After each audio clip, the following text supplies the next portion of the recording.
Hello everybody and welcome to the Watchalong here for the first quarterfinal of the day. It is Yuelong against Luca Brecel, the world number 32 against the world number 41. Two players that probably not been so much in form until this tournament started, but ever since have had a really good campaign, especially Yuelong. Talk about an introduction onto the scene. You know, Jimmy White and Alec McManus were just talking about that on the TNT broadcast. I mean, what a campaign he's had already, beating Barry Hawkins and Mark Williams. Luca Brecel himself, you know, he's managed to battle through Hossein Wafai and Zhou until beating Robbie Williams yesterday for good measure in a decider. So we've got a brilliant clash on our hands today, and the question is, who's going to be the one that is going to come out on top? For now, we're going to wait the players to make their way onto the scene, and for the first time in this tournament, we're finally going to see a best of 9 frames format. Certainly looking forward to it. Yuelong will be the slight underdog, with Luca Brecel being the favourite ahead of this tournament. Of course, the former world champion in 2023. Looking forward to this clash. I certainly think this is going to be the one. The Leaping Dragon against the Belgian Bullet. Well, you do know your nicknames, and it is the Belgian against the Chinese player, the world number 41 against the world number 32. As I say, with the score prediction that I went for, I think Brecel will win. But the reason why I've gone for Brecel to have such a gap after, as I say, Yuelong probably had a better campaign of the two players in terms of the opposition and the players he's managed to beat. The reason why I went for Brecel is I think this match will go one or the other way, which is why I don't think it's going to be a decider. I think one of the players will run away with it, and even a head start wouldn't necessarily mean that, you know, it's going to be a guarantee for either one of those players to become the first semi-finalist. And now it is Yuelong eyeing up a red into the corner. So playing that one with the safety in mind. Certainly would expect a really attacking play once again.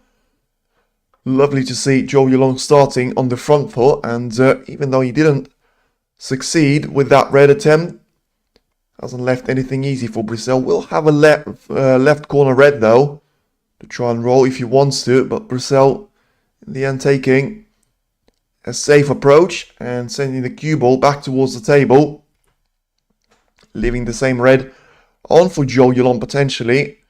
A nice little bonus is going to be for either of those players that the black is available for them to play into the both corner pockets. So in terms of head-to-head, the two players have met in between each other 4 times before, with Brecel winning 2 of those matches and Zhou winning the other 2 as well. So nothing to separate them. In terms of the opposition, as I mentioned, Yuelong has managed to beat Mark Williams and Barry Hawkins after beating his compatriot Zhou in the 3rd round.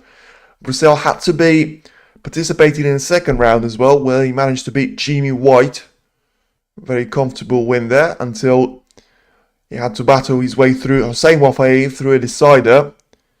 And then, of course, beating Zhou by 4 frames to 2 until yesterday.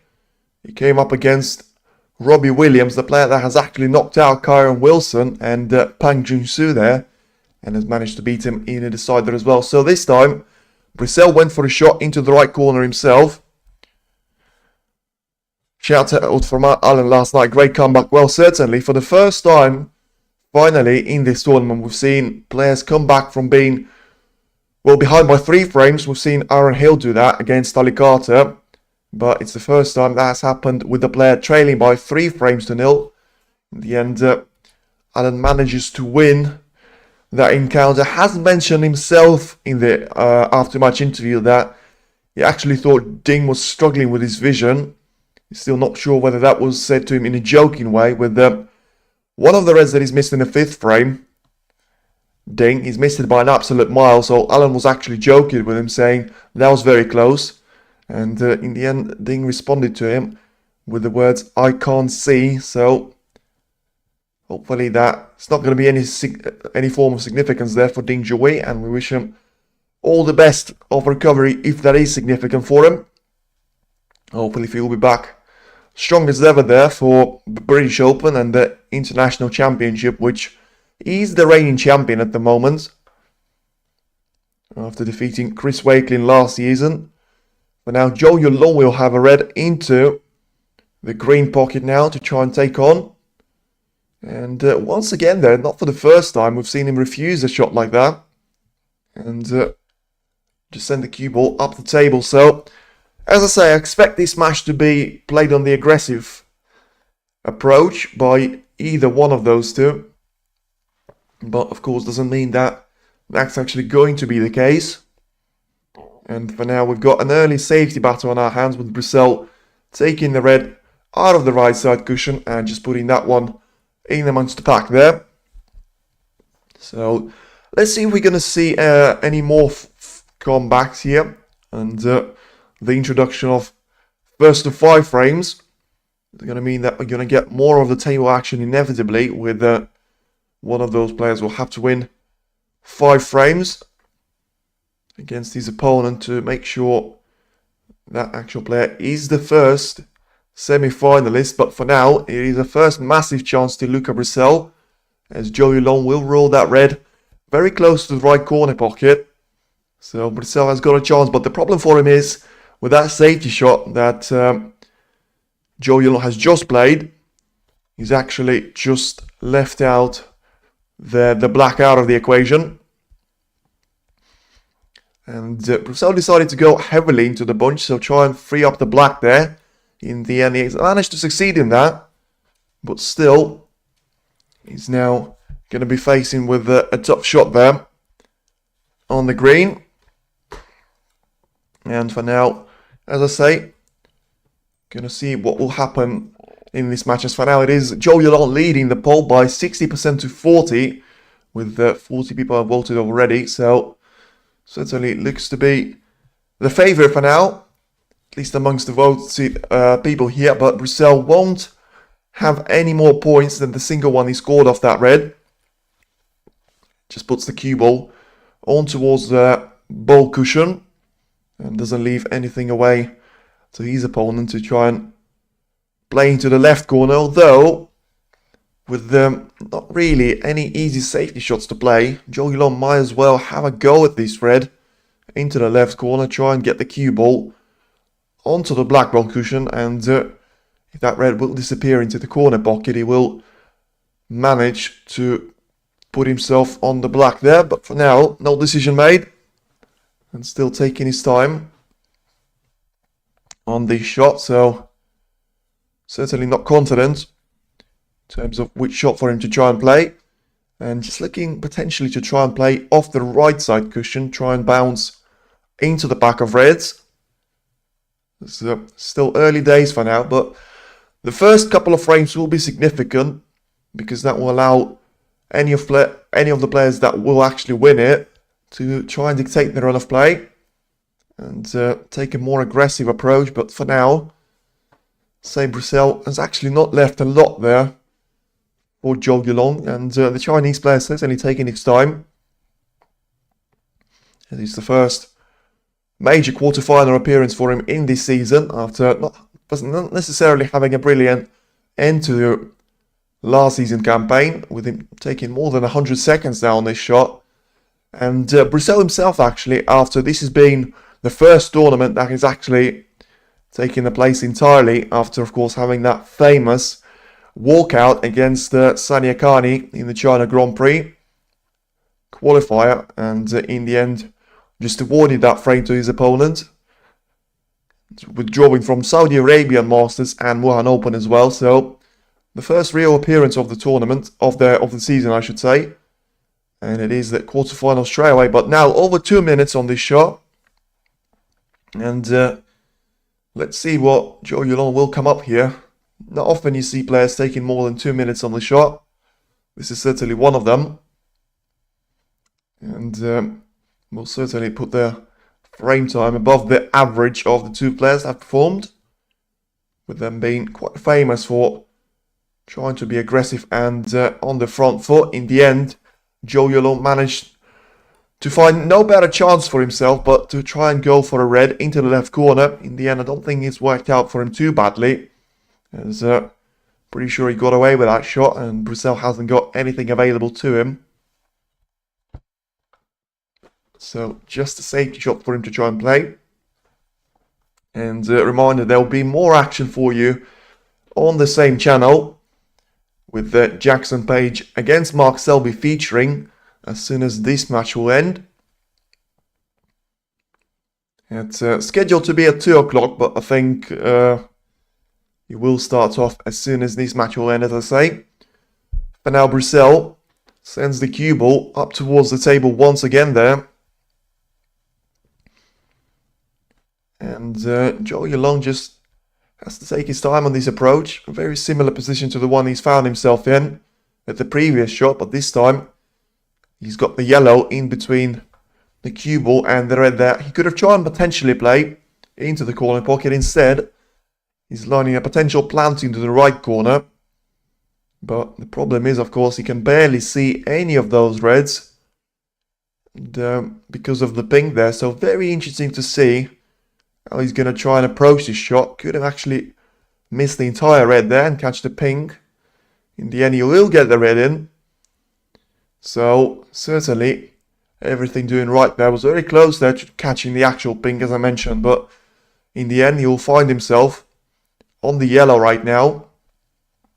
And in the end, it was a shot that was well spotted there by Zhou Yuelong. And very important for him to try and actually be set up on this yellow into the right middle. So he will take this shot on now. He will roll the yellow in. And does he find himself on the red? I don't think he will. Unless one of those two reds is not going to be in the way of each other. I think he was aiming for the red into the left middle, but instead he's going to find himself with presumably a safety to play. Scoring only 3 points now, so the position in terms of the reds and the colours, to be fair, does not look too nice for either two of the players. So the blue is out of position, close to the yellow pocket. The pink is surrounded by the reds, and the black is also not in the most favourable positions. They're being quite close to the right corner pocket, but still being pretty much dead on the cushion there. So nothing in terms of break building so far by either one of those. Brecel scoring a single point on the first chance that he had to himself, and Zhou Yuelong responding with a red and a yellow. In the end, Brecel trying to play a safety shot, catches the red way too thick there, and it's a second chance straight away for Zhou Yuelong. Certainly going to think, and we're going to see a lot of those chances surrounded and conceded by both of these players. For now, Zhou Yuelong will have a second invitation to the table. Will play a red into the left corner from the red shot now. And try and hold the cue ball for the black there, as I mentioned, into the right corner pocket. Beautifully done there. Wants a little bit of an angle on the black. In the end, will get it. So it's the first real chance of either one of those two, with Zhou Yuelong finally being on the bottom part of the table. Can try and play for the red into the left middle, but needs to generate an angle on this black, which is not going to be natural and easy to do. Of course, needs to get it first. And in the end, decided to sacrifice the entire pace on the cue ball. Just roll the black in and leave himself with a complicated shot into the left middle. So not too sure about that shot selection. In the end, I was feeling like you should back yourself in the quarterfinal stage, especially the way he's actually managed to play. We've seen his match against Mark Williams, and he was a domination and an absolute battering to an extent, with Zhou Yuelong winning 4 frames on the bounce there against the Welsh body machine.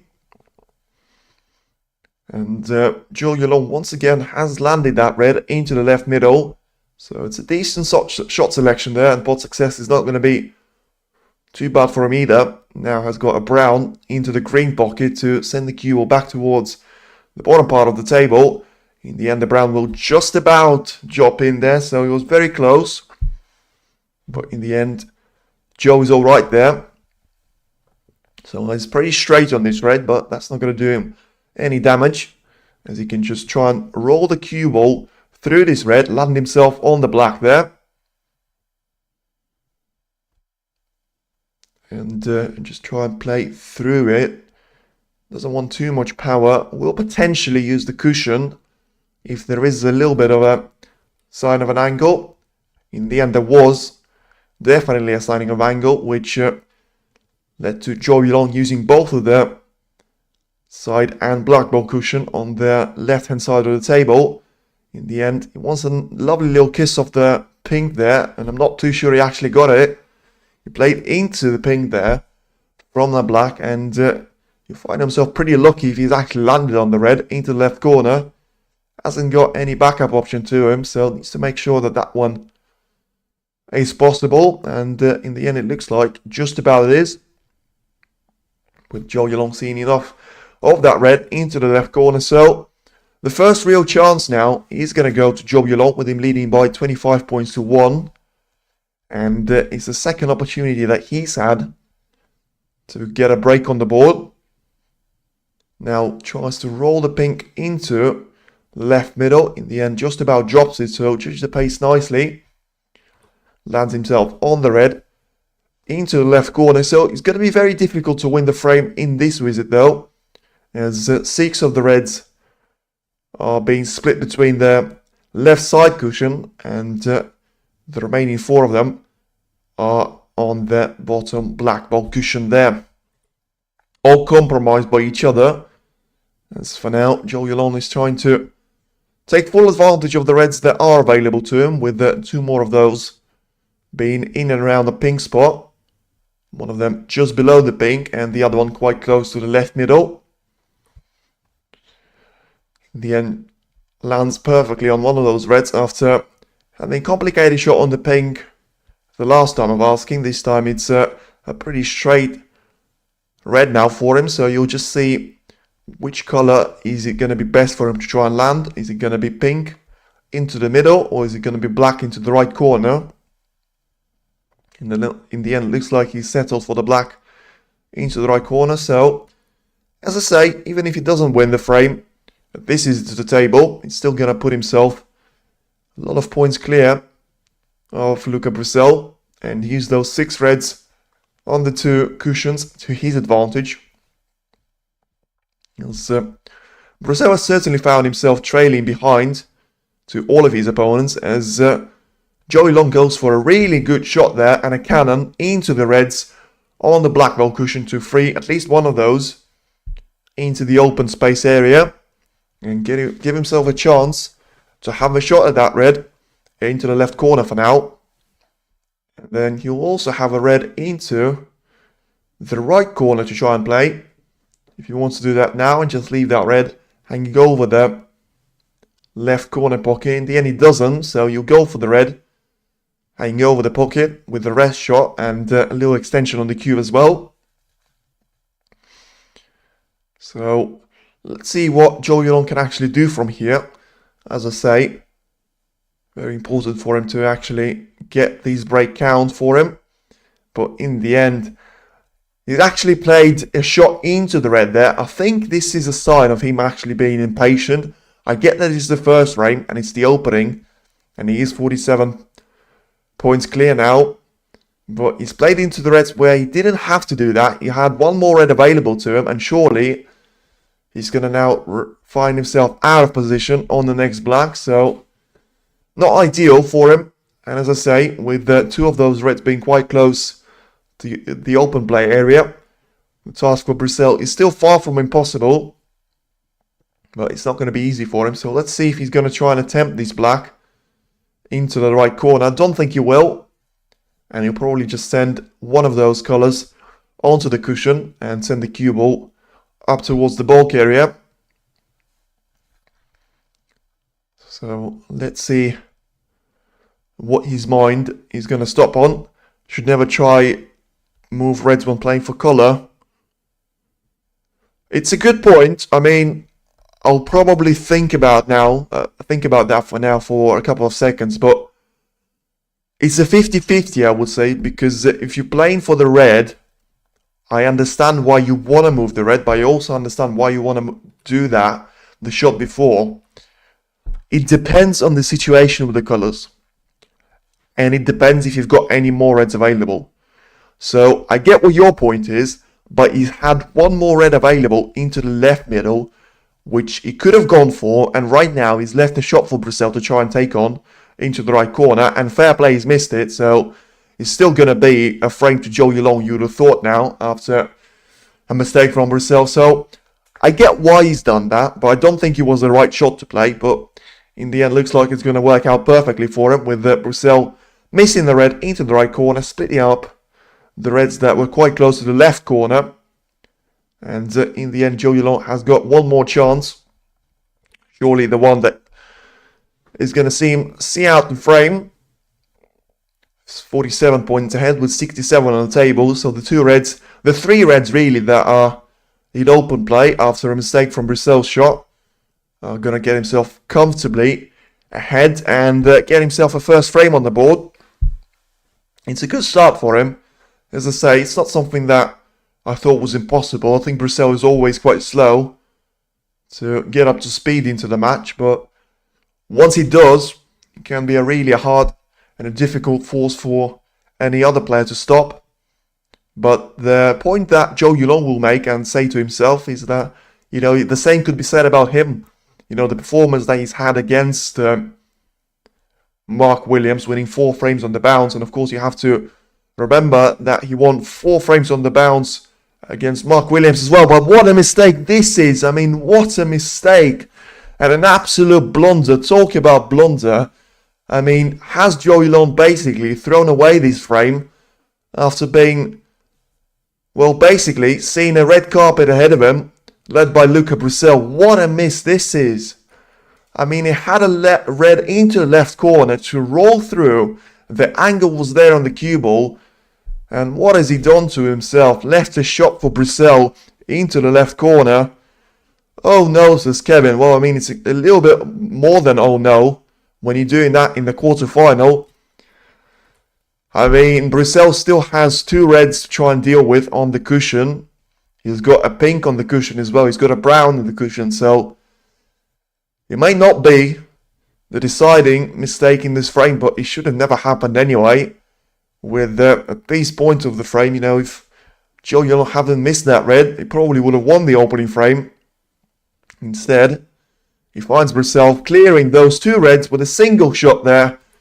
And all of a sudden, all he's got now is brown, blue and pink to deal with blue still being in the possible spot. And Brecel just needs to take those reds one by one now, and we've got a frame on our hands. As I say, it was very important for Zhou Yuelong to get the opening frame on the board, make him 20% of the job there, and get one of the fingertips in the semi-final. In the end, it's looking like it's far from over.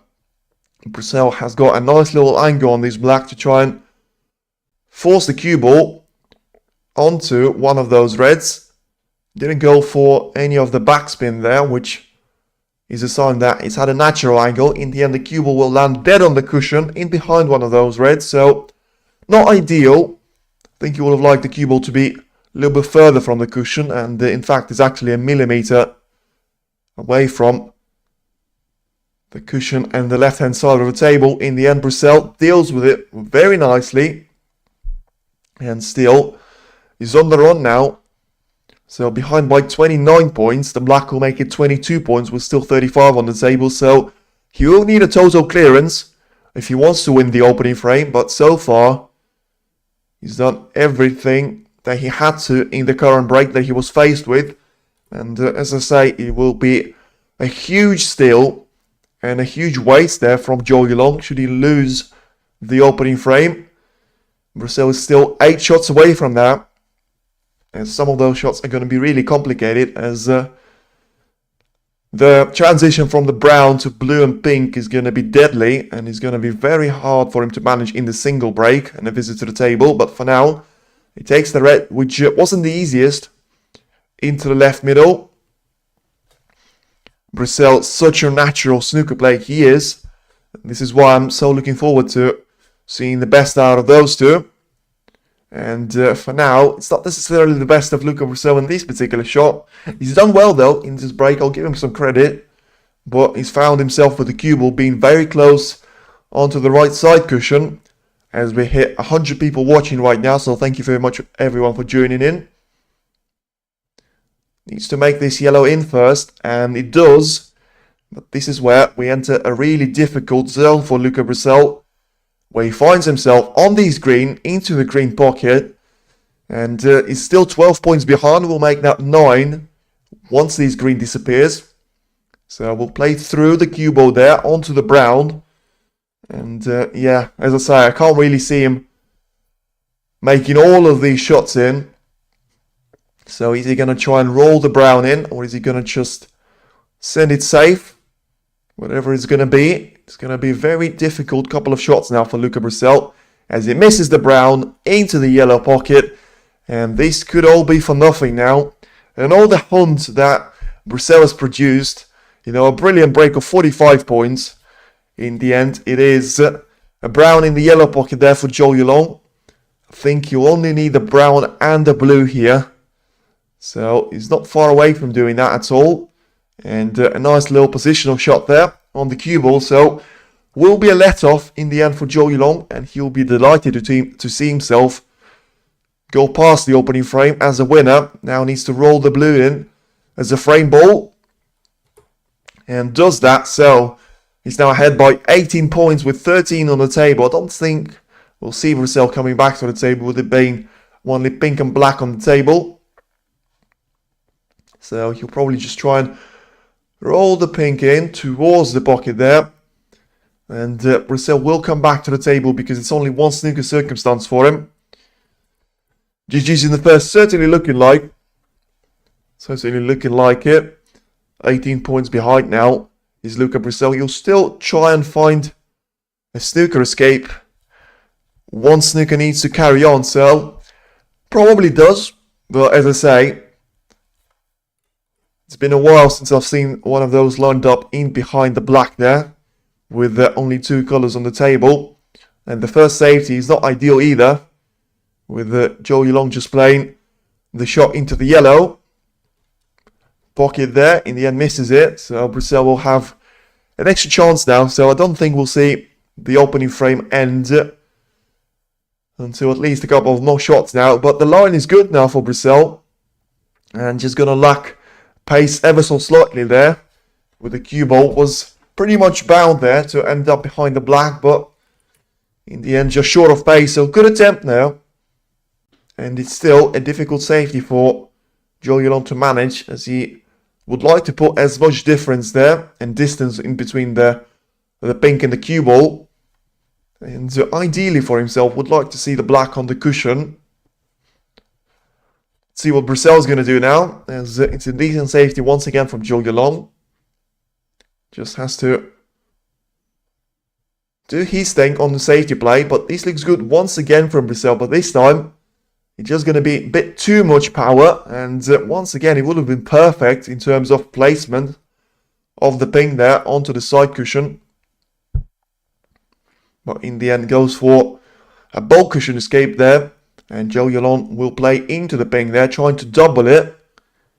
And I certainly know a person that could have done that, with the one that I've been practicing a lot of time on the snooker table. And in the end, it's a really nice transition there of the pink onto the left corner. In the end, Brecel has to literally take it out of the pocket there. And the battle will resume, but Zhou Yuelong this time has got initiative to his name, as can try and go for a cross double, or just send the pink up towards the corner pocket once again. Decides to do that, so natural cross double now for Luca Brecel to go into the right corner pocket, wants to generate some of the angle on the black there to get the cue ball in behind the most valuable color. In the end doesn't do that, and once again leaves the shot away into the yellow pocket. No GG's here. I would say it's GG's, to be honest. As I say, Brecel hasn't got anywhere near Zhou Yuelong conceding a snooker, and you know, could have lined up one of those on a couple of occasions, but in the end it's still Zhou Yuelong very much in control of the current position of the cue ball and the pink. As this line is looking good though. From Brecel, needs to see the cue ball pull up there. Otherwise, you'll give the pink away into the green pocket. And looks like you will be. GG's right now. With Zhou Yuelong just rolling the pink into the green pocket and making it the first frame that counts for him. Which is exactly what he's done. And it is Zhou Yuelong 1, Luca Brecel 0 here. So a perfect start now. And a little bit scrappy from the Chinese player. But in the end, the only thing that matters is the fact that he is now 4 frames away from the quarterfinal. And he's got himself a perfect start. Even though he hasn't actually been playing so well. And as well as you might have expected him to. But it's still good enough of a performance to get himself a 1-0 lead and put himself as the favourite now for this match in terms of the odds, with Brecel being a slight favourite ahead of the first frame. And right now it is Zhou Yuelong taking that spot. And now the couple of next frames are going to be absolutely key here for both of those players.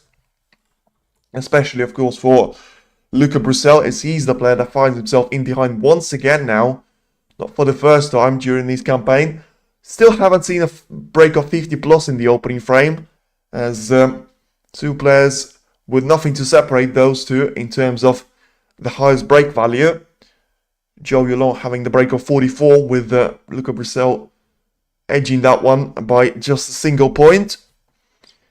So afternoon hope everyone as well. Who are you picking to lift the title, like Mark Cullen this week? So it's a brilliant question.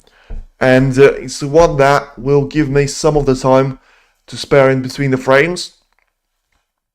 I actually think it will be Mark Selby. I'm just going to put it out there right now, right here, right now. I think he will go past Jackson Page. It's going to be a massive task, and it's probably going to be the hardest up that you'll face the entire tournament. But right now, right here, right now, we'll go for the highest seed in the tournament, the world number 9, Mark Selby, to win it.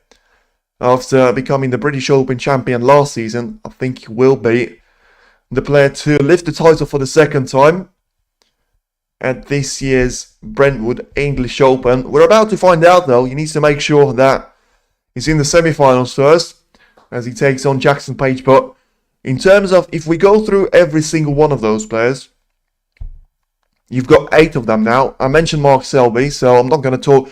Okay, I will actually talk about Jackson Page. Jackson Page is probably going to be the third favourite for me. With I've seen Allen. I haven't seen full matches of him, but I liked what I see about him. But I still think his opponents have actually struggled. So I wouldn't go for Allen as my top 4, I would say. And the top 3 that I would go for: Mark Selby number 1, Jackson Page number 2, and controversially, I'm going to go for Elias Lesser number 3.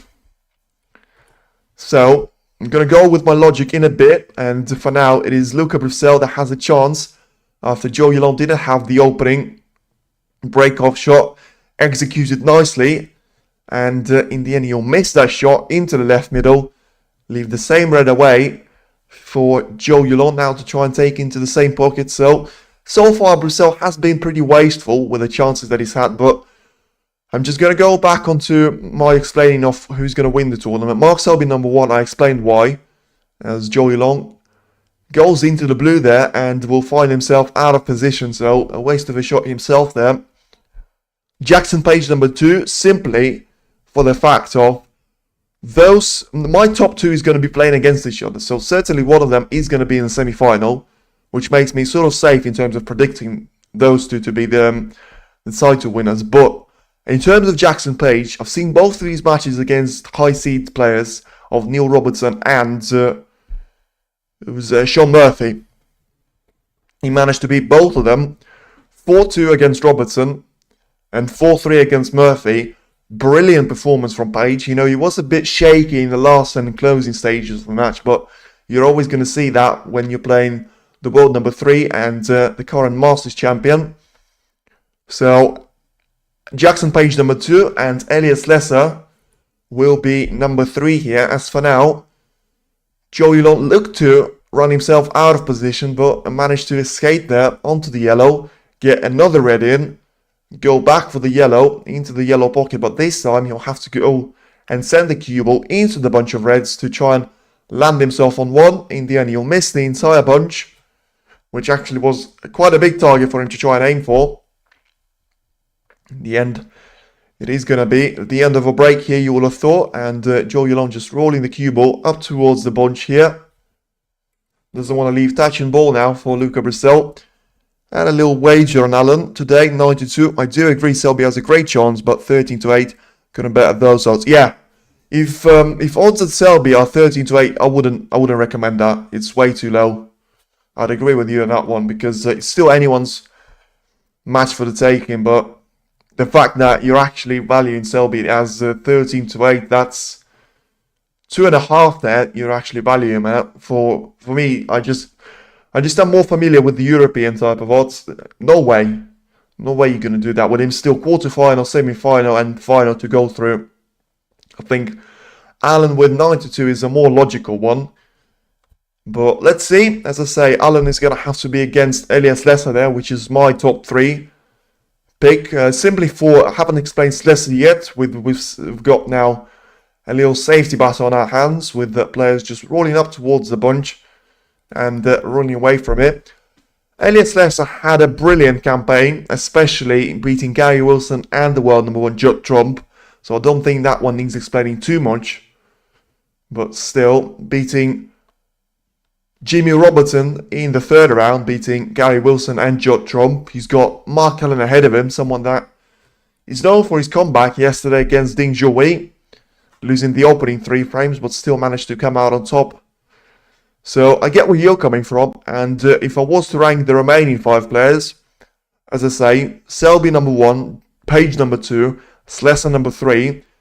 Who am I going to put at number 4? I'm going to put one of those 2. And I'm going to put Luca Brecel. Because if Zhou Yuelong wins this match, I still can't see him winning the title. I think it's going to be the first one that he's actually going to be in contention for a very long time. And I think he's way too young for that. Well, I get that he's 27, but still, I think he hasn't got the experience that you need. Brecel needs all the experience in the world. He doesn't care about pressure. And yeah, he will be my number 4. The reason he's not higher on that list is because he hasn't had a lot of form into this tournament, and certainly hasn't had any form until this tournament started. Slessor on good form, got a big payday in Saudi too. When he got to the semi-final there, will be full of... This is what I'm saying. This is why I wouldn't put Zhou Yuelong in the equation, because Slessor has been playing in Saudi Arabia. I remember that match against Robertson well. And I actually thought he could be a shout for the spot in the final, but he's turned out and played dreadful there, which not necessarily the best thing to have in your CV. But I think it was just one of those days that it's really difficult to win a match against someone like Neil Robertson, the world number 3. And it was just one match for him to win too many there. But he'll still have another chance should he be in the semi-final here though, as Brecel goes for an aggressive long pot, and in the end doesn't look like he'll get him any more than a single point, with probably the green being the only card that he can try and take on into the green pocket, but very much doubt that he actually will, so probably send the blue there away from the cushion and try and send the cue ball up towards the top part of the table. So yeah, Luca Brecel is going to be number 4 for me. Then number 5 is probably going to be Mark Allen. With he's been to the semi-final himself a couple of weeks ago in China, Wuhan Open. So still, the thing about Allen though, I've seen him play against Bingham. I've seen him play against Ding. And I'll be honest with you, even though he's pulled off a great comeback, he was playing well in the later stages, but I think he was massively compromised by the fact that, you know, Ding Zhou wasn't playing anywhere near his best snooker there. So you could say the same about Selby, to be fair. You know, his opponents haven't performed. You could probably say the same about Zhou Yuelong and Luca Brecel there, but that's my top 5, with Allen being the last one. And the last 3 I'm going to go for, probably no surprise there, Jack Lisowski and no Jack Lisowski, Aaron Hill and Jack Jones there. And yeah, Zhou Yuelong will be in the mix. So I also have top 5. I'm pretty happy with that, to be fair. Nice to see Jack Jones having run. Yeah, I'm just about to say that. He is in the quarterfinal against, I think he's going to be up against Aaron Hill there. No, I know that. It's 7 o'clock local time. For now, Zhou Yuelong will have a first chance of 10 shots there or so. He's got a plant there into the right corner to try and roll into. In the end, he hasn't played this one too well. Left the red over the corner pocket. So, the second real chance now of this match. In the first one, in the current frame, Luca Brecel has got a lot of reds to try and choose from. At least 4 of those. On top of the couple that we've seen potted by Zhou Yuelong and the single one by Luca Brecel as well. He's got a real chance now to get himself within touching distance there of 40 points or so, which would be significant for him in frame number 2. And that, of course, comes with the reds that are available to him, not even counting the ones that he can still try and develop and go into. And yeah, talk about Jack Jones. I think the shout out has to go to Aaron Hill. I was watching that match against Jack Lisowski as well. Brilliant performance. You know, has kept Jack really quiet. I actually thought he might be a shot with the lower side of the jaw. No disrespect to any of the players, but being a little bit weaker, would have been second highest player in terms of the ranking position.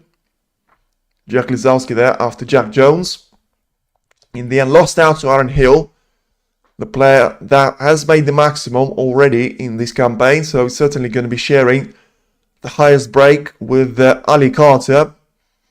You have to find out if he's going to have to do that with any more players on the tour. And back to this match though. Luca Brecel has made the usage of 2 of those reds that were available to him. And right now, still has 2 more to his name.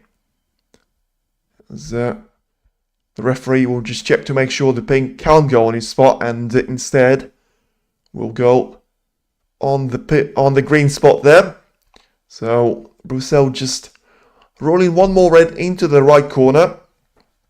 Lands himself on the black here. And this is a really clever shot now, because you'll go into the reds from here, Brecel, without really any other risk of not landing on the red, with him having one of those reds into the right corner. So smart shot there from Brecel. It was a really smart setup, and in the end he's freed up 3 more reds for him at least, with one of those going quite close to the right side cushion. So very much looking in for a 1-0 draw now, with Brecel having a lovely position up ahead of him, but still a lot of points to accumulate for that to actually happen. But looking good so far. As I say, 3 reds available to him, and that comes without saying. The 4 available reds just underneath the pink spot there. And there's no real guarantee that neither of them are forming a plant there, which is exactly what Brecel is looking at. Into the right middle, or potentially into the left corner. So he's now ahead by 25 points, with only 83 available, with both of the players having some of those lonely reds to pot at the start of the frame. That has cut down the amount of reds to some extent, with Zhou Yuelong and Luca Brecel potting at least 3 of those reds at the beginning of the frame. And now with Brecel having 38 points on the break. I'm not too sure why he's got 38 points, because he should have 37, but whatever that is, we can deal with that.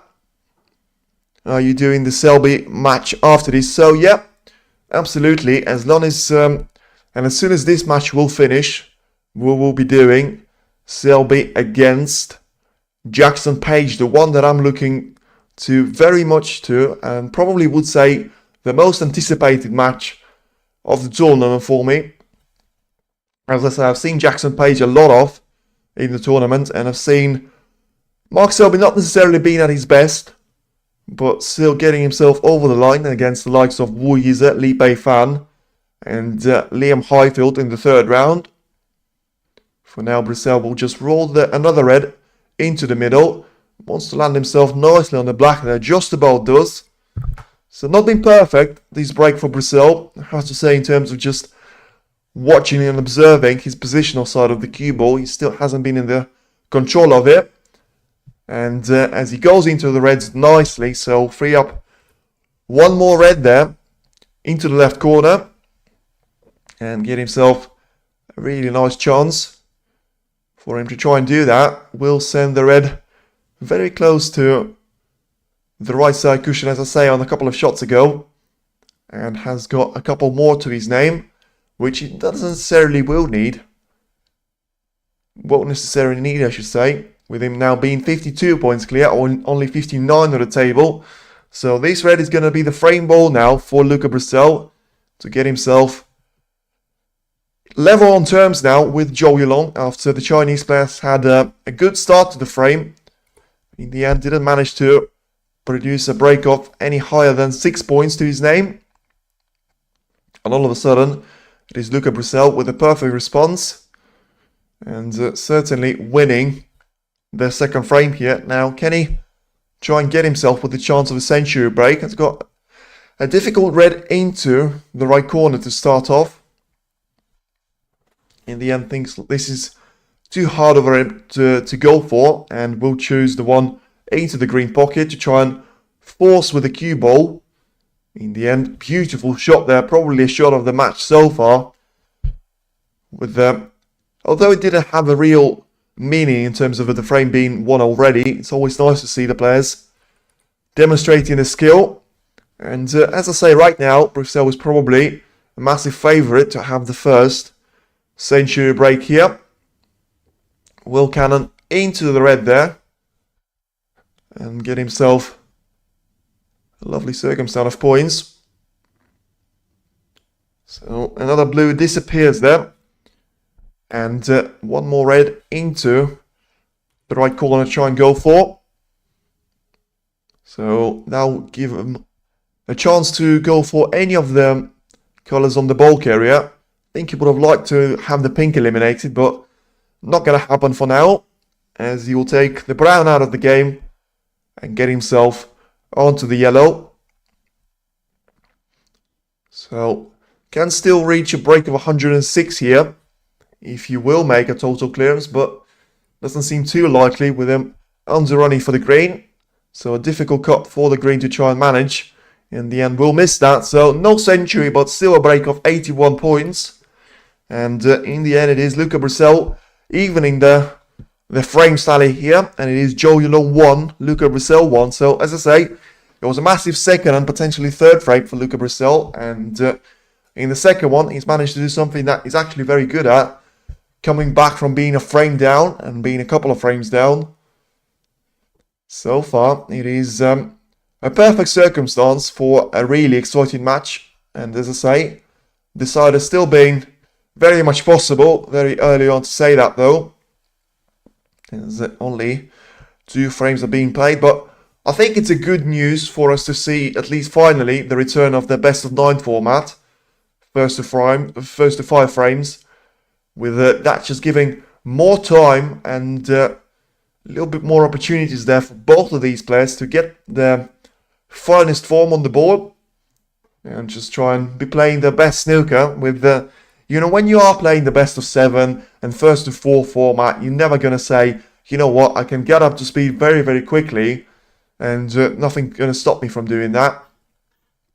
In the end, looks like it can be a little bit of a pain for both of the players. As we've seen that, to be fair, I think that's the reason why we've seen the likes of Judd knocked out, the likes of Neil Robertson knocked out, because with all the respect to the likes of Jackson Page and Elias Lesser, I think if that was the longer format, it would have tested their endurance, and it also would have given Chomp a bit more of a chance to get back in that frame. But to be fair, with me just thinking about it, probably the Chomp example is not the best one, with Chomp actually winning 3 frames on the bounce there. So he certainly found some sort of form there, but in the end, Elias Lesser was just too good in the frames number 6 and 7. As we are ready now to get the third frame underway. As long as the referee is happy with all the spectators taking their seats now. We've seen a couple of those go out for a quick bathroom break of their own.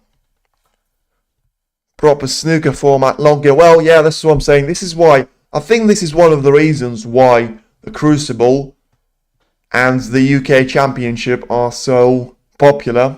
Not just because of the atmosphere and the state of the tournament, but also because you just get to see more of a snooker. You get to see more action. You get to see more of players performing. And Luca Brecel, I mean, he's had a shot in the previous frame where his cue ball positioning wasn't perfect on one of those reds, and in the end with a break-off shot he only just about missed the blue, to be fair to him, with the reds being spread out very vaguely there and majority being quite close to the bunch. I don't think he would have given a massive head start to Zhou Yuelong, but still would have been some sort of advantage. In the end, Zhou Yuelong managed to recover well with a decent safety shot of his. And let's see how long this safety battle is going to last. You know, the second frame was a bit shorter than the first one. With, to be fair, the first frame position was quite complicated for players to deal with. Hence why we've seen a couple of attempts from both of them. Zhou Yuelong was comfortably on the break until he missed a red into the left corner. Has allowed Brecel into the frame, but in the end, it was too much of a gap there for him to try and climb back. In the end, is Luca Brecel there performing a decent transition there. Sending the red onto the top part of the table. Zhou Yuelong responds well though. And just rolls the cue ball up towards the zone in between the blue and the yellow. So Brecel will try to send the cue ball onto the black ball cushion. Doesn't necessarily do that well though. And depending on the positional shot of Zhou Yuelong, he might actually take this red into the yellow corner and see if that's going to give him any benefit of a doubt in the third frame. Or maybe he'll just try and play a double into the middle. In the end, he will go for that double, miss it by quite some margin, and leave the same red into the yellow pocket there. So should have been closer there if he was going to attempt a double. He lined himself nicely onto the black there, but Brecel clearly thinking that this shot is not worth taking on. And I mean, I was surprised that he refused that shot into the yellow pocket, but in the end, he's gone for an absolute cracker of a shot, absolutely powering the cue ball into the bunch of reds. And if there were 12 reds in very close positions, there's probably none of them now. What a shot he's just played there. Wants to be on this black though, and just needs to roll this one in carefully, and he will. So it's a perfect start now for Luca Brecel. And what a start to the third frame. As I was saying 30 seconds ago, you look at that position and you might want to go for a toilet break yourself. You come back 30 seconds later and Brecel has actually made the best position in the world now for himself. With, I mean, how many reds are spread out now? 10 of them being spread out and available to be potted. 5 on the top part of the table, 5 more onto the bottom part. Still a couple of more on the cushion there. And it's an absolute paradise now for Brecel to try and make usage of all of these reds. The only problem that he's currently facing is the blue being out of his spot, with so many reds being actually quite close to the top part of the middle. And I think he'll try and eliminate the blue very, very soon to get himself a better angle. And he's just checking if he's actually landed on the blue. And looks like the answer is no to that question. So once again, we use the green. So not ideal there in terms of points tally, as he's losing 4 points on average there every single time he has to use the green instead of it being the black, for example. But I think, as I say, don't think it's going to matter massively with the reds positioned the way they are currently. As, still has got so many of those to try and choose from, but ultimately I think he'll try and put the pink and the blue on their spots in a couple of shots time. I think he'll start off with the blue now, with him lining on a shot nicely here. So not too sure about going for the blue there, as he will go for the pink in the end for a green pocket.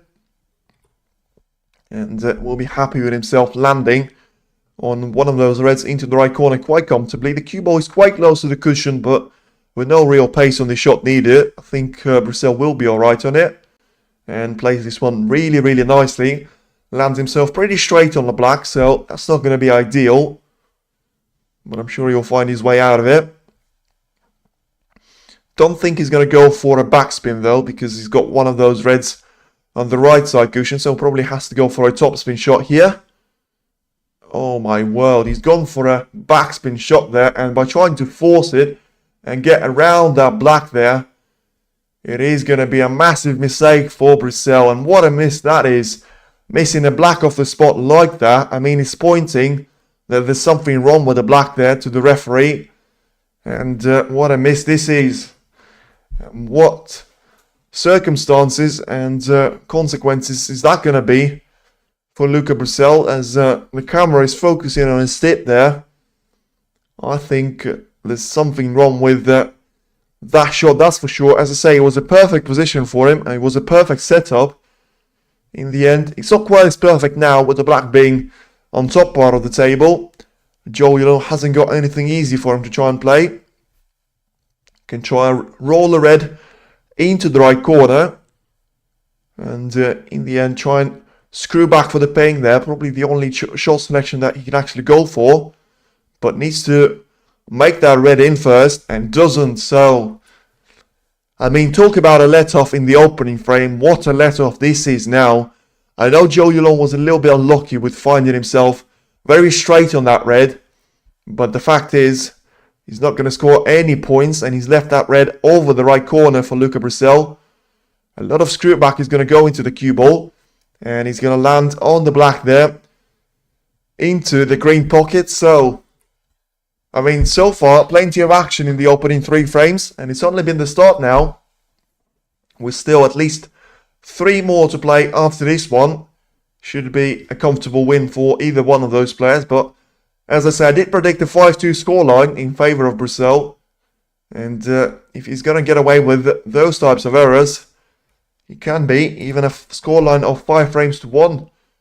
Because I am only joking about it, but Yuelong needs to step up his game, needs to be more clinical, and for now he needs to find himself back at the table, something that he hasn't been able to do. And Brecel there, once again, has he made the mess of that shot on the black there, and I think he'll be pretty lucky to find himself with the black actually going into the middle. In the end,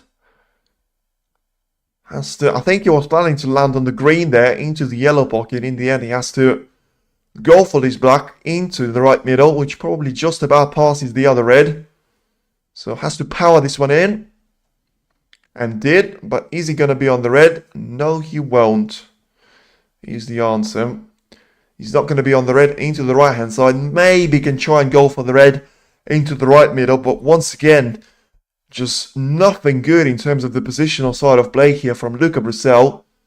As once again a mistake and a missed red into the right middle, and so far it has been a shocker of a performance for the stage like this and a quarter-final of the English Open, and Brecel will know better than anyone else that it's not been good enough, and you probably find himself quite happy with him still being in the contention for now in the 3rd frame, with Yuelong now lining himself up for a couple of colours on the bulk area. So probably will go for the brown this time around, and send the cue ball back towards one of those reds into the left corner. And it's got one more red on the top part of the table there, into the green pocket. Do you know if clothes have been covered, please? What do you mean by that? Clothes have been covered. Oh, you mean the cloths? Not too sure. Not too sure. You mean the actual cloth on the table? Not too sure about it. I don't think so, because I think we're now down to just 2 table format. So cloth there, yeah, I got that. So I think we are gonna see that tomorrow. I think there would have been too little of a time to do that, with the latest of the matches finishing as late as 1 o'clock yesterday. Don't think they would have had time until, all the setup. Sorry, Dyslexa, don't worry about it. We got there in the end. I think they will do that tomorrow, with none of the matches starting at 9 o'clock today. The latest issue started 7 o'clock with Elias Lesser, Mark Cullen, and Aaron Hill against Jack Jones action. For now though, talk about some action on the table. And with it being the only table that is in action right now, Zhou Yuelong is on a break of 12. Still has 67 points on the table. And the brown will be sent into the green pocket. With the cue ball transitioned once again to the lower part of the table. So needs to cue this one very well. No real chance for an error though. And unless he's got a red into the left corner to try and play, I think he's actually underrun massively for this red. Don't think he's too happy with himself though. As once again, not for the first time in this frame, we see players ask the referee to clean the white. So certainly something's not going well. And they might actually have connection to the question that you've asked. Is the table being recloth there? Never been a fan of organisers actually doing that with the players adjusting to the conditions throughout the tournament. I think it's weird for you to ask them with something else there. And Zhou Yuelong once again unhappy with the table and giving a sign that he's actually faded into another red. So it was going to be very close there in between the cue ball and being sent into the reds, and one of those touching the one that seemed to be in the way. And once again it is back to Luca Brecel here, and his real chance to close off the third frame. And plenty of action, but also unfortunately plenty of errors and plenty of low quality play. Something that we all hope the players will step up shortly. And the best thing you can say about Luca Brecel is if he does find himself winning this frame, he will be leading by 2 frames to 1, with him still probably not being out of second gear, with up to 7 available to him. Gets a kiss off the yellow there after playing the brown. And once again, I mean, he's not happy with the table either. Alan was complaining about the table. Well, I suppose that could be a point. And I've seen quite a few players do that. For now, with Brecel complaining all the table what he wants, he came back with a brilliant shot on the red there, sending the cue ball up towards the bulk area. In the end lands in between the green and the blue. So I don't think he's got any reds to try and be lined up there into the right corner, unless there's a plant that he can see. And unless that is the case, probably would expect him to roll a snooker of some sort. I don't think it makes sense for him to take this green on unless there's a plant on, which, with the camera showing the proper angle there, very much looks like there is a plant on. So a lot of screw back on this green. Send the cue ball down the table yet again off the left hand side cushion. Sounds really easy for you to do, but face expression from Brecel doesn't tell me that that's going to be easy for him to try and perform, as there was no chance for him that he could screw back on the cue ball, so had to use the ball cushion and generate a mighty amount of pace on the cue ball. In the end, looks like he's alright, but now it's a plant that he has to be absolutely spotless on, and he refuses the plant there. So he was aiming for a little room there for one of the reds, didn't think it was possible. In the end, he takes the red on and he dispatches it brilliantly into the corner. Now what can he do from here? Can he land one of those reds into the left corner? And if he can, he surely will be away in the third frame, as it is a frame ball now for Luca Brecel to get himself 2-1 ahead now and win 2 frames with the bounce. Get himself a major step towards the semi-final. And 21,000 worth of ranking points and prize money for the winner of the match, to be a major upgrade on the 14 that they would have earned by progressing to the quarterfinal. As it is, Luca Brecel will get the frame ball over the line and get himself onto the pathway to the semi-final. For now, still 3 more frames for him to try and win, but as I say, it's always a sign of a champion when you're winning frames, when you're actually not playing necessarily too well there.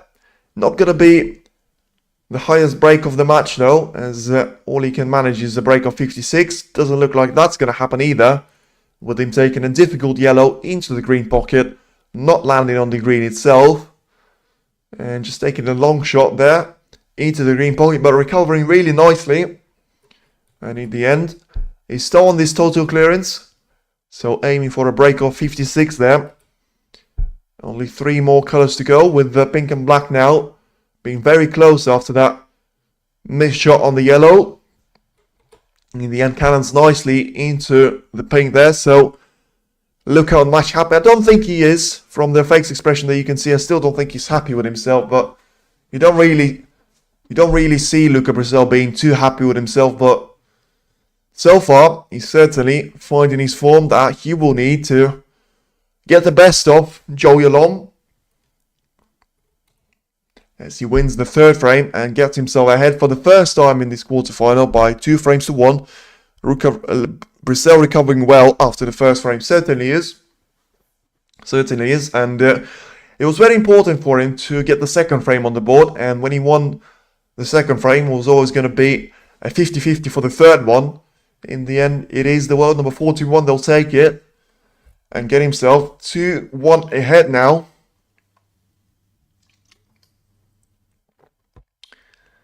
Luca on march, happy. You see what I mean? I read that as Luca on match there. So on march, you get what you're saying now. I suppose he's got a lot of fans there, Luca Brecel, both in mainland Europe and, well, especially in Belgium, obviously, him being from there. Only the 2nd player on tour from Belgium, the Julian Leclerc being the other one. Certainly a lot more players from China there, although plenty of them have been knocked out yesterday, with it now being the battle of a lot of nations, to be fair. You know, you've got Mark Allen representing Northern Ireland, you've got Aaron Hill from Ireland, you've got Luca Brecel from Belgium, Zhou Yuelong from China, and Elias Lesser from England. Not sure if I missed anyone else. Well, of course, Wales is being represented there by Jack Jones, so I'm actually not too sure if you've got all of the 8 different nations there. Let me just have a look there. So, in fact, we've got 6 there, with the 2 Englishmen, Mark Selby and Elias Lesser, and 2 Welsh players there, Jackson Page, of course. How could I forget about the legend like him, and Jack Jones representing Wales. So, certainly a mix of nations in this year's quarterfinal. And we could still find ourselves with 3 of those on there, well, technically with 4 of those in the semi-final, if, of course, either one of Brecel Zhou will get eliminated, and if one of the players from Wales and England will get eliminated in each of those pairings, we could still see 4 players from 4 entire different nations representing their countries in this year's English Open. But for now, it is Zhou Yuelong that gets the 4th frame underway. And Luca Brecel has got a red into the right corner to try and take on straight away. Not an easy one, but with the cue ball heading towards the bulk area, I think this is the one that you have to take on, and he will pot it. The problem is the cannon that he got on the black there is not going to be beneficial to him. He's got a yellow into the right middle to take on after making that red brilliantly into the right corner. Yes, chill man, big frame now. Certainly is a big frame, and it's a big miss now from Luca Brecel. Very close to making that yellow into the right middle. In the end, he misses it and gives away a chance now to Zhou Yuelong to take the red that Brecel would have been aiming for himself. Instead, he's going to be one for his opponent. Black is out of his spot straight away, and he's on the left side cushion, so that's going to be an issue for the break building. Yellow pushing one of those reds towards the pink there. It's not going to be a good news either there for Zhou Yuelong, but him missing the red like that is going to be very, very concerning sign. You could see Luca Brecel winning a lot of frames on the bounce there if Zhou Yuelong is going to continue playing like that. Can't afford to do that against the opposition he's got. And I'm certainly not going to say that was an easy red, but it may as well have been for a professional like Zhou Yuelong. But the good news for him is With the reds being in the horrible position and all being bunched up very closely, Brecel lands himself very straight on this blue. And has to power that one in, generate as much left right hand side as he possibly can, and still misses even the top part of the pink there. So 7 points scored for Luca Brecel, and just a safety shot to try and play. And I mean, a safety shot, he's just hammered one of those reds to try and attempt it as a double, land himself on the yellow potentially. Probably could afford to do that. No real chance of him conceding a red into any other pocket there. In the end, it is Luca Brecel that will end his break on the value of just 6 points. 7 in total scored in this fourth frame. And it's Zhou Yuelong that looks like he'll be aiming a red into the left middle. The middle that has proven to be costly to him already in this frame. Needs to make it this time and doesn't. So it's not looking good now for Zhou Yuelong. And the attacking approach that Luca Brecel and Zhou Yuelong have both taken means it's all going to come to he's going to be the more clinical and the better player in terms of break building. So far, it has been Brecel by quite some margin, with Belgian once again getting a shot at the red into the right corner, lands himself nicely on the pink into the left corner, and with the pink probably going into either black or the blue spot, both of them being vacant right now. Could be a massive chance now for Luca Brecel just to take a couple of those reds away there, with still one more being in open play on the top part of the table, just above the pink, just above the green there. So one of those reds will disappear then into the right corner. Has got now a blue to follow up into the left middle, and Kevin did say it was going to be a big frame, and I'm certainly going to agree with that. Now, if it is the one that Brecel actually takes, we could be on the verge of Luca Brecel running away with it. If you take it that he actually wins this frame, it's a scoreline of 3 frames to 1. And if you win it without letting Zhou Yuelong back to the table, it's a massive confidence hit there. I don't think Brecel is going to be lacking on confidence himself, but by the fact that Zhou Yuelong wouldn't really have any significant table time in frames 2 to 4 there, there's going to be a massive factor there. But for now, it doesn't look like that's going to be the case, as once again, Luca Brecel is unable to make this break the one that counts and run himself out of position way too soon. The previous shot on the red was the one that actually done the damage. They do have the break, I think, with 9 frames. Yes, certainly. And although I don't think you'll matter in terms of the momentum shift, you know, you talk about the table time. I think if Brecel is going to be high on confidence, which he will be, he's never shy of it anyway, even when he's not necessarily playing too well, he will go for those shots no matter what he is. One of those players that doesn't necessarily get phased away there by pressure.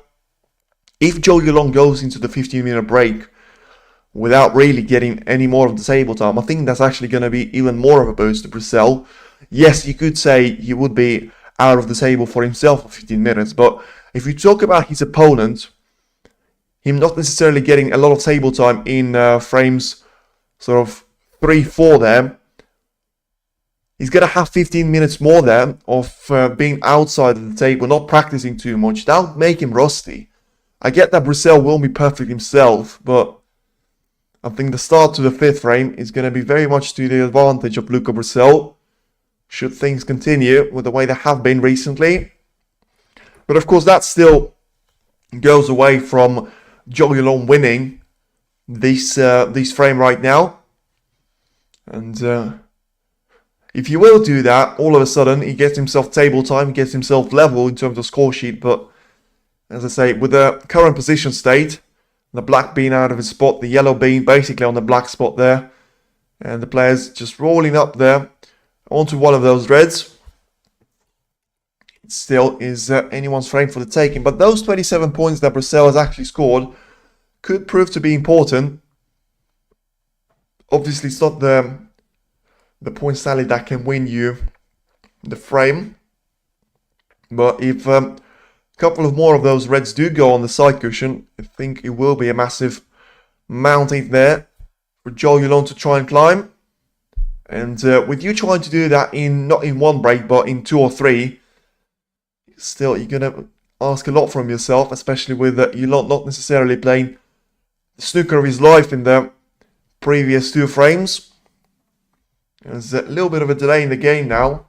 Just a safety battle with the players sending the cue ball back and forwards, away from the bunch sometimes.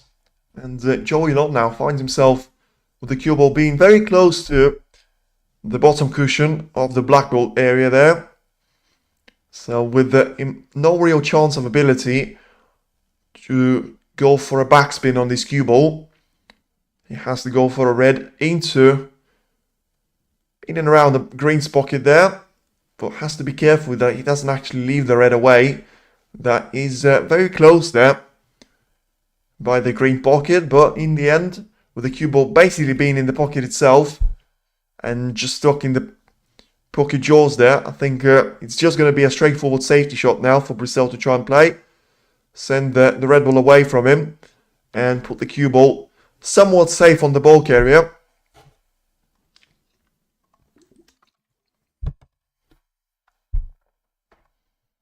In the end, plays this shot probably about as perfect as he could have, Brecel. And Zhou Yuelong now has got a shot into the left corner for him to try and take on in terms of the attacking side of things. Put the cue ball very close to the black ball cushion, and potentially you'll have the yellow to your name. And if he wants to go the safety side of things, he's got a couple of reds to try and clip the edge off on the right hand side. Send the cue ball up towards the bulk area, but wants to generate a lot more power than he actually managed to do with Brecel. Having a lot of freedom there on this cue ball. Certainly will be able to control the cue ball a lot better than seeing the cue ball being stuck to the cushion there. Can't quite see enough of the red closest to the left corner, but still can go for the red above it into the left corner.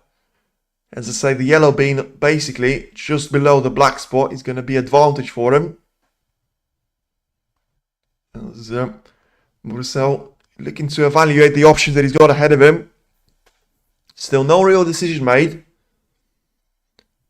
Doesn't want to go for a safety, it would seem, so will go for a shot into the corner, you would have thought, but will miss it by an absolute country mile. And if the match is played in Brentwood, that shot is probably landed in London there, because it's a massive miss there from Brecel, and ultimately, with him missing the red by such a margin, the cue ball position wasn't going to be perfect either, and he will leave a red away into the right corner for Zhou to try and take advantage of. Once again, this is a perfect chance for Zhou Yuelong. He's had 2 already in this frame, managed to miss both of them into the left corner. Wants to make this one stick, and for the 3rd time of asking, he will miss another one of them, and it is not turning into a great performance of this semi-final from Zhou Yuelong. Leaves a couple of those reds away to Brecel. He is smiling, but he will be absolutely fuming with himself on the inside. He can't afford those errors. I mean, genuinely, and it's not even a joke now, and I think if you put me for 3 of those reds, I would have made at least 2 of them. 100% I would have seen myself out of position on the next colour, no doubt about it, but still, the fact that he didn't make any of those reds that were available to him in this frame is a shocking display of performance. And Brecel, with him being 28 points clear already until this break has started, he's now having all of those reds to himself, and has landed perfectly into one of those into the right corner. So probably has to go for a rest shot and extension there. Logical for them to have a break. Yeah. I think the way that WPBSA cleared this up with the World Snooker Tour is you sort of have to let the players decide for themselves, as they do have a little players association there. But I think the decision is you're not going to have the break of 15 minutes when it's going to be best of 7, but you are going to have that when it's best of 9 onwards. So it's a session of best of 11 or best of 9. You're going to have a break after 4 frames there. You're not going to have that after the next 4 frames, because that's just going to disrupt the momentum for the players. And they don't necessarily want to do that either. As Brecel there, not necessarily going for the best shot in the world. Catching the jaw of the middle pocket, could have easily seen the cue ball go away there. But remember, he has got a red covered up into the right corner, the one that Zhou Yuelong has actually missed himself. So let's see what he's going to bring this frame number 4 now. So far it's been full of action, but also full of not necessarily the best type of performances from either one of those players. And are we about to see the best of Luca Brecel and potentially Zhou Yuelong? Hopefully is going to be a lot better when he comes to the table next time around, if that's going to be in this session, or of course if that's going to be after the 15 minutes mid-session interval. For now, Brecel will just roll that red into the corner pocket, but once again, not doing particularly well in terms of the cue ball control. Only has the yellow into the right corner to try and play, with that colour spending a lot of time there on the bottom part of the black spot, but needs to make sure he gets it in though, and don't think he will. He caught the front jaw there, but the yellow drops in. I am surprised to see that, and very rarely you see the colour catching so much of the jaw there and still dropping in. I mean, look for all the world that he's actually missed it, but I think the power and basically the absence of it has played a massive role for Brecel and has done him a favour. He's still on this break though, and he's still in with a chance. This blue will disappear now into the right middle, with once again a transition of the cue ball being sent towards the lower part of the table. And to be fair to Brecel, even though his positional play has been probably dreadful, I would say, he's managed to recover from it. You know, he doesn't land perfectly on one of the colours, but he does manage to get himself a good pot and a position on the next colour, which is very important, and very rarely you see the players doing that in succession, and especially if you're sequencing those mistakes. It's very hard for you to keep getting yourself out of trouble, but something that Brecel has managed to do so far, as he rolls the pink into the right corner, has got red into the left corner to follow up, and very close to the frame ball area. In fact, the next colour is going to be frame ball for Luca Brecel, so probably the last challenge for him is this red, and he'll go for one of the ball colours, so he wants to prove me wrong and make sure that he'll need at least one more red after it, with me expecting for him to land to one of the expensive colours. Of course, the green will put him 59 points clear, with 59 on the table, but shouldn't be a massive problem for him at all, as he's got a couple of reds to choose from. Lands on one of those into the right corner and takes it comfortably, so didn't hesitate for too much of a time there. Just shows that he certainly doesn't care about pressure one bit, and rolls the blue ball in to the right corner to make sure this is the last that we're going to see of Zhou Yuelong in the opening mini session there. And Luca looking confident. Well, he is. Certainly is now. But he also just looks to me to be the player that doesn't really understand where he is, to be honest. I mean, the amount of mistakes he's actually made and the amount of times he managed to recover from those mistakes, it probably is admirable to an extent, but it just reminds you of one of those players that don't necessarily have so much fear there in the sport. And it will be a mid-session break in between the players, as Luca Brecel will rattle one of those reds onto the top part of the table and will have himself leading by 3 frames to 1. So, as the action will resume, and it's a perfect start now for Luca Brecel. You know, he lost the opening frame, managed to come back with winning 3 frames on the bounce, and it is GG's in the 4th frame. And in the first mini session here, the prediction that I've had is very much looking likely now, with me saying that it's going to be 5-2 in favour of Brecel. He's more than halfway there now, as we will be back for more action in 15 minutes time. And for now it is Luca Brecel 3, Zhou Yuelong 1, and we'll be back with more action after this intermission will end. So see you in around 15 minutes time.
Right then, ladies and gentlemen, we are back now after the 15th intermission has gone, and it feels like significant first 4 frames, especially the ones from second to the fourth, as Luca Brecel now has got himself in the prime position for winning the entire match here. He's only 2 frames away from the semi-final spot. Zhou Yuelong has got it all to do ahead of himself, as Brecel starts off exactly where he left off, and has got a brilliant break-off shot there to put his opponent under a little bit of pressure, something that we've seen Brecel do quite a few times already today. And Zhou Yuelong, what a massive frame this is for him now. If he loses it, and it's 4 match frames then for Luca Brecel, and you certainly don't see Zhou Yuelong winning 4 frames in the way that he's been playing, with all the respect to him and what he's achieved in his career already. He needs to improve on that, as once again there, goes for a decent 2-cushion escape there, but leaves the shot on potentially into the left middle, so it's a really difficult cut for Brecel. And we are back, we are indeed back. And is Brecel going to be back now? He's got a red lined up into left middle. He's certainly taking it on. Is he going to miss it? Yes, he will, by an absolute mile. And he missed it to that extent. I'm not even sure he's giving it away now. And is it going to be possible into the left middle? Caught a little bit off the back jaw there, and in the end, he just sent the red quite far onto the top part of the table. So Zhou Yuelong will certainly attempt it, but it's not an easy one for him to try and make, and it's one of those blind cuts, as my father would say when we were playing with him. And for now, though, it is Zhou Yuelong misses another red, and he's missed it by quite some margin as well. So, I mean, we are starting exactly where he left off. Brecel taking on early chances, getting away with them, and Zhou Yuelong just unable to punish him for all of those mistakes. And although Zhou Yuelong will have another red chance after Brecel misses the red into the right middle, so it's not over yet for Zhou Yuelong in terms of having another chance in this frame. Cheeky break-off from Brecel certainly was, but we've seen 3 mistakes already ever since, with Brecel missing a shot into the middle. Zhou will follow up there, and Brecel will miss a cut into the right middle for good measure. So Zhou Yuelong finally gets himself a pot in, something that we haven't seen for a long time. And it's an absolutely massive frame, and it's a must-win frame now for Zhou Yuelong. As I say, 3-2 is a very different scoreline to it being 4 frames to 1. For now, he gets the blue in nicely, so hasn't got too many of those reds to try and work with here. For now, it is a rest shot now that he will try and get the red into the right corner. Have a black to try and land on. Have a pink for good measure if he wants it, but in terms of the reds and their positioning, it's not looking too good here for Zhou Yuelong. But for now, he needs to make the most out of what he's got ahead of him and get himself a couple of points ahead. But we'll leave the rest for the referee to clear out of the table. And will line himself pretty straight on these black there, so I would assume just play through there. It's not going to work, so going to go for a screw back on these black and line himself up for the red into the same corner pocket, with it being the left-hand side. Certainly felt like the intermission has gone very quickly there, and you would hope that it's done some inspiration to Zhou Yuelong, as he'll use the entire pocket width there to get the red in, and now line himself up very nicely on these black to try and go with the cue ball into the bunch of reds with a lot of force you would expect. Needs a lot of accuracy though, and we'll get some of this accuracy, as it's a very nice shot indeed now for Zhou Yuelong. We'll free up at least 2 of those reds into the right middle and 1 more along the right corner there. So this is significant now in terms of all those points that he can try and accumulate, and an absolute pleasure to watch both of them and either of those players. Zhou Yuelong being such a great player to watch, as we've seen him winning 4 frames on the bounce against both Mark Williams and Barry Hawkins. Can he try and do the same thing here? You know, if he wins 4 frames against Luca Brecel, all of a sudden he finds himself in the semi-final. A lot of work until then, and reminder that the winner of this pair will play the higher ranking pair of Jackson Page, being the world number 42 there, so just behind Brecel, and Mark Selby, the highest seed in the tournament, that is left out, the world number 9 there. For now, Yuelong has to focus on himself. Must frame for Zhou, one good break game on, certainly. As I say, 2-3 is a very different scoreline to it being 4-1 in favour of Luca Brecel. But we've seen Zhou Yuelong have so many of those chances already in some of the previous frames. And it certainly feels like a massive frame for him to try and win. As I say, could be another momentum shift. As something that I will say about this tournament, the fact that it is such a short format, it means and it pushes the players to be winning those frames in succession. So you can't really just say, I'm going to win one frame, it's going to make a difference. Because you'll have your opponent trying to win 3 on the bounce, and all of a sudden you close off the match there. Something that Zhou Yuelong will be looking to do. But now he's navigated his way through those reds and colours very, very nicely, with the black being the last colour that he puts away into the right corner, puts him onto 45 points already, with 2 more reds being available to him. The first one is about to go into the left corner, so switching and using both of the corner pockets there. Doesn't look like Zhou Yuelong wants to use the other red available to him into the left middle to try and line in behind. And once again, we'll be going into the bunch of reds now, something that you've seen him do ever so well there. And what a bounce off the cue ball. I mean, it's going to do him a world of good there, but it was a little bit weird. I mean, it certainly felt like it was a little bit of a trampoline there on that red. The cue ball ricocheting from the red, and in the end, lining a really nice shot there into the left middle. So it's all looking very, very nicely now for Zhou Yuelong, as he got all of those reds available to his name. Now the blue to disappear into the right middle, and he'll line himself up for one of those reds onto the left corner, you would have thought. He lands himself on the wrong side of the blue though, so can either try and take the pace off the cue ball or force the pace instead and use the 3 cushion escape to land himself perfectly on the red, which is exactly that he's done. And he's actually overplayed there. I mean, fair play in terms of his cue action, but he's actually overdone it a little bit. And will probably go for the red that he didn't expect to play into the left corner. The good news for him is it is his highest break of the match already, and certainly the one that he will turn into a frame-winning one with only 2 more shots here. Game on, it certainly is. I mean, it's such a beautiful sight to see Zhou Yuelong performing at his best, and this is more like it. This is more like his best. He's now 67 points into this break, and it's a red into the right middle as a frame ball. And I will say this though, even though Brecel has won 3 frames on the bounce, I did say I still haven't seen anything that makes me feel that Brecel is going to be the title winning material for this tournament. He's still rusty. He's still very impatient with his shot selection. And the problem with Zhou Yuelong was he was missing way too many of those shots. And if he can take that aspect of his game out of the next couple of frames, I mean, tell me he's not going to be a favourite. He's only 1 frame away from Luca Brecel. And as I say, this is the first real break that is going to be ever so smooth. I haven't seen him run out of position once, except of maybe landing once on the wrong side of a blue. Turn up, certainly with the way the 3 reds that he will need for a century break are positioned. Certainly, he's going to see a century now, unless something major will happen. 83 points already. All of those are accumulated on the current break.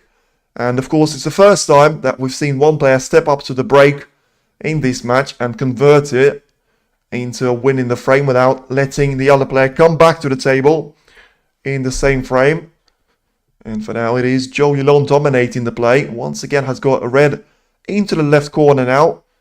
So we'll stun the cue ball to an extent there. Maybe add a little bit of top spin for the pink there. But As I say, maybe the first time is actually a little bit of a concern in terms of the positional play, as it's going to be difficult for him to try and line a red into the corner pocket. And, well, I said the century was likely. Happy Zhou. I bet you are happy about Zhou performing really well, as he's now on a break of 95, though. Doesn't look likely for the century, unless he can do something spectacular with his red into the middle. Won't do that. So, won't see a century just yet, but we'll see Zhou Yuelong being back to, if not his best, that's something that he's more than capable of producing. And it's a perfect start now. Blinking, you'll miss it. The intermission has ended 4 minutes ago. And all of a sudden, oh, 6 minutes ago, I should say. And all of a sudden, it is Zhou Yuelong setting the pace up of frame number 5 and winning that one by 95 frames to nil. I mean, that'll be some battering. I think the record is 10 frames to nil last season with Neil Robertson dispatching Stuart Bingham there. I mean, imagine if you won the match by 35 frames to nil. I mean, it'd be really nice to see. Anyway, but enough of that nonsense. So he wins by 95 points to nil. And it is now over to you, Luca Brecel, to try and produce a comeback in the frame number 6. Certainly can't rely on the frames that he's won already, because he's not even within touching distance of the semi-final spot. He still needs to win at least 2 of those frames. But any frame that he'll actually win, especially if he does it in a comfortable fashion, will put him as a massive favourite once again there. Old World Snooker Championship played best 150. Well, I can't believe that. I don't believe that. The ones that I've seen has always been best of 18. I suppose you're getting the funny side of it, but, you know, I can't imagine. I mean, how old is that going to be? Dinosaur era? Nah. Don't believe that.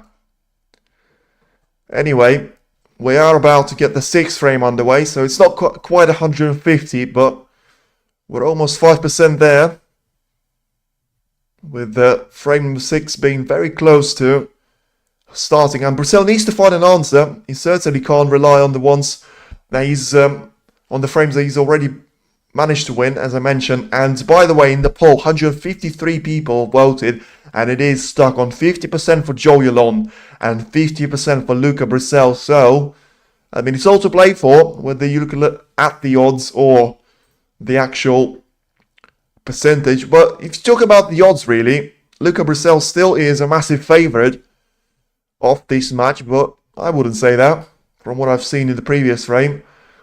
It's going to be all about frame number 6, 7, and maybe 8, you never know.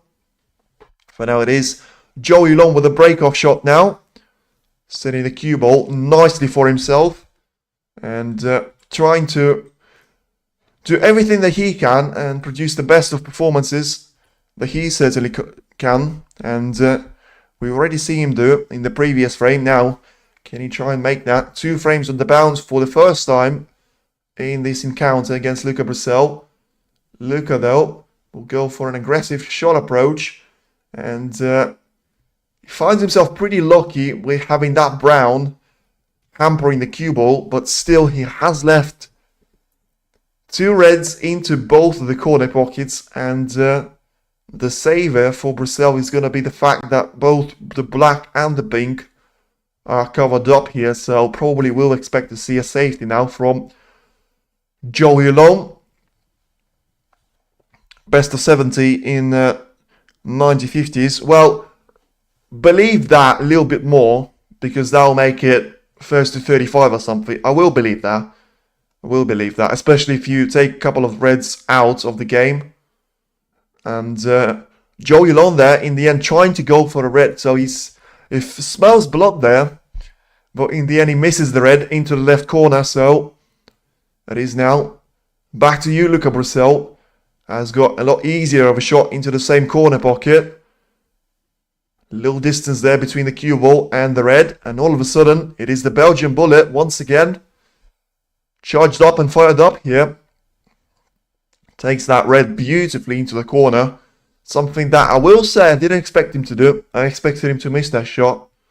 I thought him being sat in his chair for majority of the previous frame, plus 15 minutes of a break, I thought it was going to make a difference. In the end, it didn't.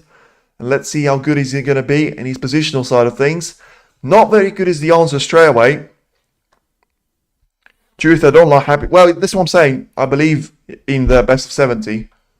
It's realistic to me. I wasn't going to believe in best of 150. I mean, what's that going to be? One match was played throughout the week or so. The semi-final of the World Championship is played on 3 days there. So, and that is best of 133. So if you take with your logic and you add 150 on that, as Brecel there lands himself once again very awkwardly on the neck collar. So not perfect in terms of positional play. So you're going to have the one match spread out across 15 days. Yeah, not going to happen for me. Can you imagine for people paying for every single one of those days just to see an absolute stinker of a performance? For now, though, it is Luca Brecel, not back to his best, as I say. Something that I did expect to happen on the first red, and it's certainly happening now on the second colour. That was a joke. Yeah, that's what I'm saying. That's what I'm saying. It was a good one, though, because it had me thinking. Anyway, back to the serious side of things. Zhou Yuelong once again has got a chance of himself. Will play this red into the corner pocket, but ultimately will find himself very unlucky because he did have a green to play for into the green pocket, basically handing over the pocket. In the end, he'll have a red and a blue in between the cue ball and the green itself. So a beautiful job in terms of spraying the reds out. Luca struggling, I think we will see. As I say, yet to find out about that. And for now, it was Zhou Yuelong that had a chance as well. Yeah, and probably will find himself and call himself unlucky should he go on to lose his frame now. Because he probably deserved to end up on the green after the shot he just played into the reds.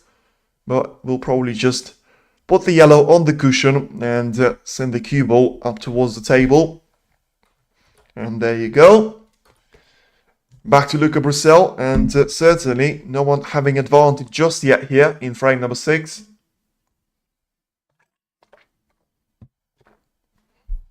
Need to see something from Luca Brecel that I haven't for the last 2 frames or so. Stability, confidence, and performance really, first and foremost. You know, you talk about... I did say that confidence is not going to have a massive impact on the game, so I probably shouldn't bring that into equation. But if you talk about him performing well and performance-wise, it hasn't been good enough. And you will probably agree with me and say that he's lucky to find himself 1 frame ahead. And I'm going to do a little match analysis with it being the quarter-final. So straight after this one finishes, if you want to stick around for 5 minutes or so, we'll try and go into the details of the match. I've got the notes of the first mini session lined up ahead of me, so I'll make a couple of more after this match will end, and we'll try and go through by it step by step and see, was it the right outcome and who was playing better at which part of the match. For now, Brecel looks to be lining a shot into the left corner, and as I say, he needs to be performing now. It's gone beyond the joke, and certainly I haven't seen the best of Luca Brecel, which is why I haven't put him in my top 3, I think it was, for the winner of the title of English Open.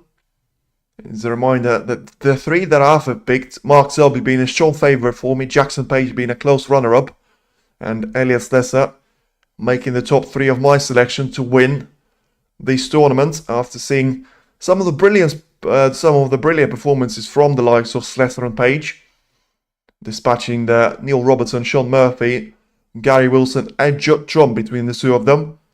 And Mark Selby is the obvious pick in terms of him being the highest player on the paper. Still yet to find his form in this season, but with it being his home soil, I think you'd be mad not to put him in amongst the favourites for the crown here. And in the end, Brecel didn't want to go for the plant, so he's gone for another red into the left corner after a really long thought process, probably the longest that I've seen him take on a shot for the entire day here. I got Luca with a handicap of minus 1.5 there. So basically you got him winning by 2 frames there. So 5-3. Listen, it will depend massively. If Luca will win this match, I think you win it by 2 frames or more. I will agree on this one, but I still think there's no guarantee that he will win the match, which brings the handicap quite risky there. Yes, man, we'll see. Yes, man, saying yes in the chat. I mean, that is... Talk about the... Pardon the pun there. Once again, an exchange of safeties, and this time it almost felt like it was set up perfectly from Brecel. I mean, it almost like he was waiting for the planned chance to take it into the left corner, but still missed it. And going to give a chance away now to Zhou Yuelong into the same corner pocket if he wants to. Brecel not being happy with himself. Probably shouldn't be with the performance that he put on so far. And Zhou Yuelong will refuse that red into the left corner. I think it's going to be massively compromised by the fact that the cue ball will be in amongst the reds. And it's going to be difficult to try and get on the colour from there.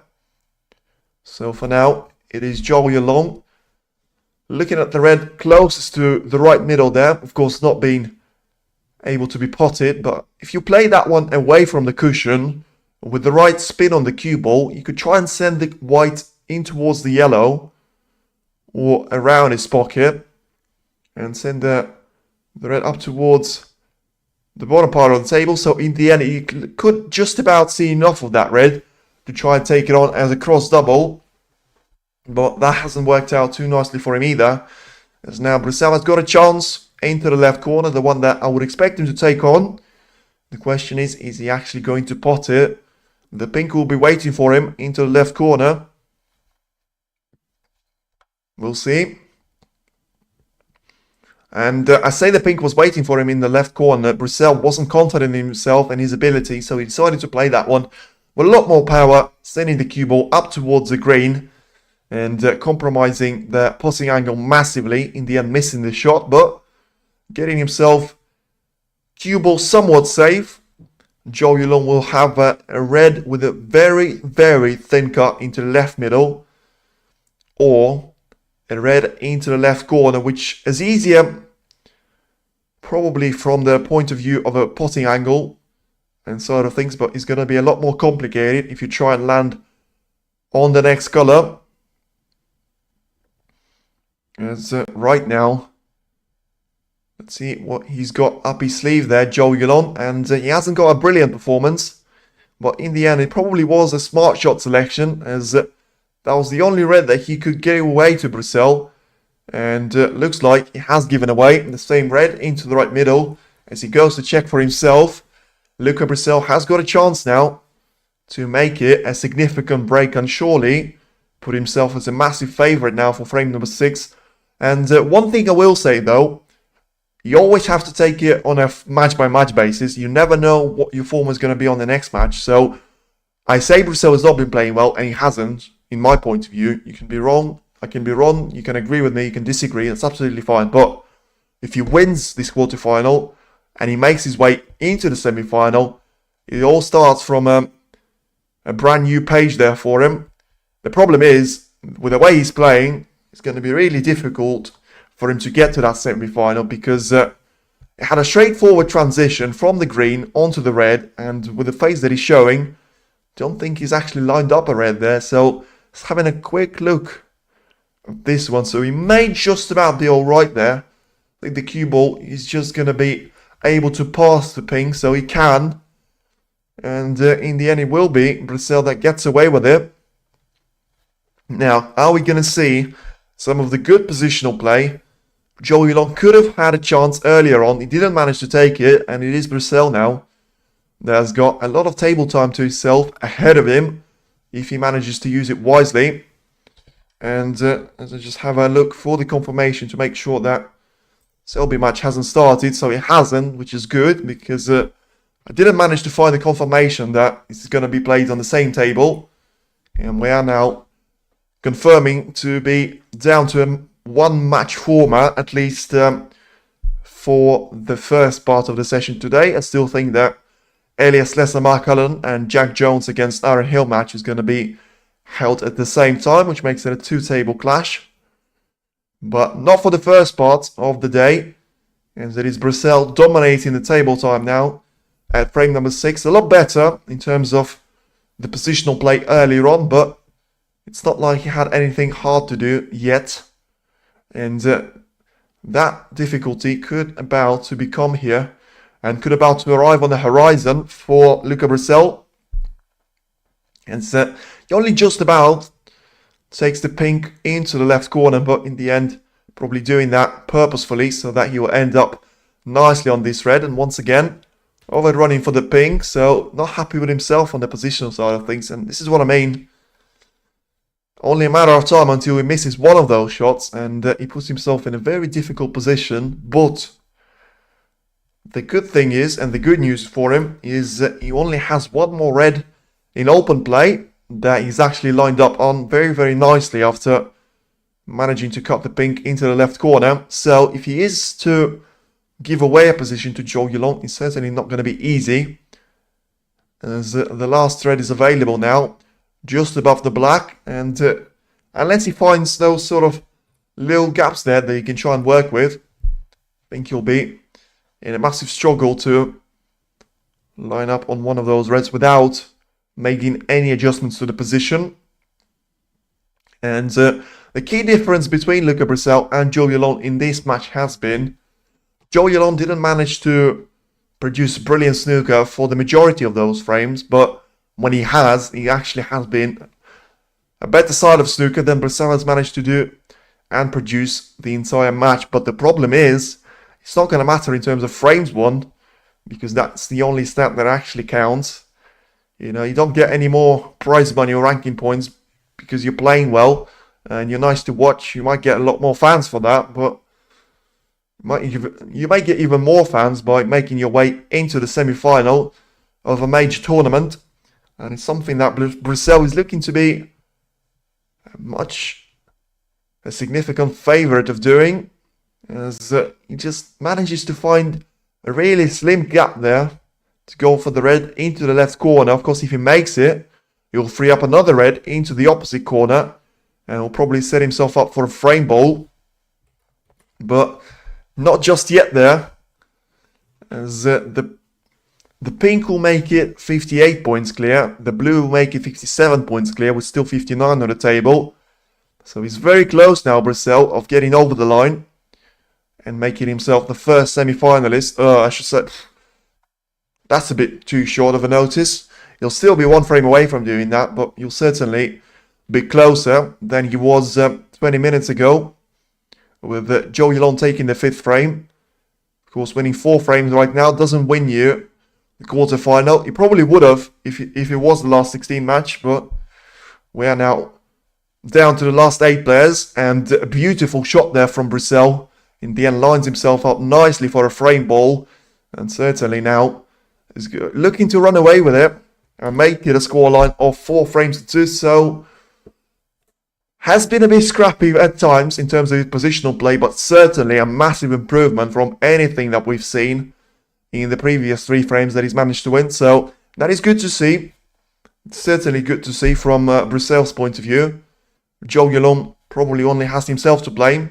Had way too many chances in the previous frames, even in this one, to try and become the winner. And in the end, it is now going to be much done. I mean, you're joining my club. I'd like to see it, and I'd like to have a little bit of what you're drinking. Maybe you know what? Maybe I've just realised. Maybe you're just trolling me now, because I am actually the one that actually made the error. GG would seem. GG's in some GG's. Certainly is in this frame. But the match is not over yet, as we're about to get to the boiling point, and probably the most interesting of the frames in terms of Luca Brecel there, as he gets 2 reds in with 1 shot there. And brilliant shot there from Brecel.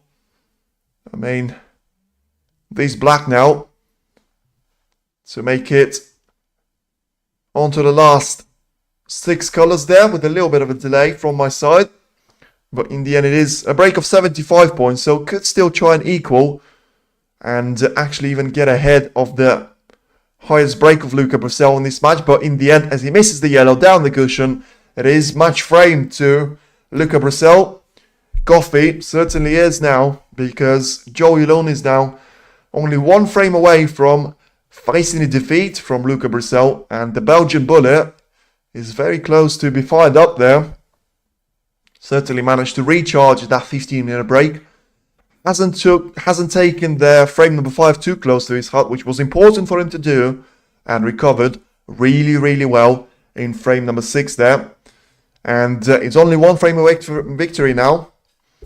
Very important now for Zhou Yuelong to step up and, well, win as many frames as possible, obviously, but take it on a frame-by-frame basis. As I say, you can't win those frames if you don't get a chance. And this is what Zhou Yuelong has to focus on. You know, he's missed way too many of those chances that he's had to be in a comfortable position. Brecel has seen him miss a lot of chances himself, but also managed to convert some of those and ultimately finds himself 4 frames to 2 clear and only 1 frame away from making it to the semi-final. Much anticipated semi-final clash as well. With that's gonna happen against Mark Selby or Jackson Page. We're still yet to find out who's that gonna be, but that match will start shortly, and we'll be doing coverage here on the same channel. So if you want to stick around for half an hour after this match will finish, we'll be going straight over. I was going to say to table 2, but you'll be on the same table. So we'll be switching from table 1 to table 1. And it's going to be 2 new players for the same prize there, with it being the semi-final spot against Luca Brecel or Zhou Yuelong there. So the referee has got all the reds, all the colours lined up. And we're about to get the frame number 7 underway here. As I mentioned for probably 100th time, this could still become the frame that is the last of the entire match here, should Luca Brecel be the winner of it. And in the poll, it is still pretty much 50-50, with Brecel just taking the edge there over Zhou Yuelong, with it being 52% to 48 there. Looking at the score 2 games ago, Zhou had 95-0. What happened to stop him from getting the century break? Century break very unlikely in this tournament. Don't necessarily get the second part of your question. I can answer the first one, as you confused me a little bit. So, in terms of the first part of the question, as Brecel there has got a decent break-off shot, Zhou Yuelong responds with a safety shot. So, what stopped him from making a century break? A positional mistake on the yellow. So he was nicely on all of the reds, and then he gone for the top of the ball colours, and he hasn't landed on one of those reds into the right corner. He basically had both of them in the way of each other, so could have easily made a century break, and I actually would have expected him to make one. In the end he didn't, and Brecel actually makes the first mistake here, potentially leaving a red into the left middle. As from the overview, I think it has been Brecel dominating the entire game. Average frame time is only under 17 minutes, so with the second, third and the first frames being the very lengthy ones, I would say that has worked out nicely for Brecel. And I'll tell you what has worked out nicely for Brecel, the miss from Zhou Yuelong once again into the left middle. I will mention the left middle on the match overview, because that has been a pocket that has seen so many misses from Zhou Yuelong. Probably does everything right there, but just sending the red ball too far away from the front cushion, catching the far jaw way too much, and the red will stay out. Brecel will try and take it on into the right middle and make it potentially the last break of the match and the one that it counts for him, but maybe it's the jaws time, because he does probably exactly the same that Zhou Yuelong has done. The problem for Brecel was his shot was easier, and he still catches the far jaw. This time there won't be a red available for Zhou Yuelong to try and take advantage of, so back to the safety we go. Plenty of turns to come. Yes, man. Okay, thanks. Oh, this is what I'm saying. I think we will see centuries, but are we going to see a century in this match? I don't think so. I'll be a little spoiler alert. I will be very surprised if we see a century break from Luca Brecel. I think it's still likely to happen from Zhou Yuelong, but I think if it has to be Luca Brecel, then you're in a little bit of a trouble. As for now, Brecel is in trouble himself as he misses a red by an absolute country mile. It's the second time I've said that about Luca Brecel. And the question is, has he given away a shot into the right corner? And a little bit of a spoiler up once again. Even if he has, it's going to be a massive task for Zhou Yuelong to try and find the cue ball onto the colours. And to force his way through. And in the end, it will be 1 point scored. Potentially a lot more given away. As he will try and find himself escaping from a snooker situation, which was always bound to happen. I mean, it's a risk that he had to take on, trying to force the cue ball onto the blue or black there, being quite close to each other. I think you'll call the green or yellow. Try and land in behind one of those. And as he can't do that from the first time of asking, Brecel will just ask for the cue ball to be respotted surely. And we've got a little bit of a problem with the broadcast, but it's all sorted. And yes, certainly so. Attempt number 2 coming up now, as 4 points is given away to Luca Brecel. And I think a similar approach from Zhou Yuelong won't do him too much of a damage, but still doesn't want to give out too many of those points away. And he's still fine for now, as you can see on the camera. The cue ball is not quite perfect from what it was in comparison to the previous shots, and Zhou Yuelong will change the color that he was aiming for, go for the yellow, and will miss it by very fine margin. So 4 more points go the way of Brecel, and the hunt for the yellow will continue unless Zhou Yuelong wants to change the approach to another color once again. So a little bit of a stoppage here in between the breaks or any sort of safety play, as Zhou Yuelong finds himself in a difficult position. Tries to catch the yellow this time, certainly looking the live trajectory, and does it very nicely there. Puts Luca Brecel in a little bit of trouble with the cue ball being so close to the cushion there. And the reason why I had a pause there is the reason and the question that I've got ahead of myself. Can anyone in the chat let me know if he is on a break of 1 point and he finds himself snookered on a color? So he tries to go for an escape on the yellow, which is exactly what he's done. So he misses that shot. But then from the second time, he manages to pot it. Is that break going to continue from 1 point, or is that going to be just 2 points scored there for him? I would want to see the answer for that, and certainly we'll check it out after the match, but that has certainly given me something to think about. Surely it will be back to just 2 points for him, because the first point wouldn't count because he already would have missed a color from that shot.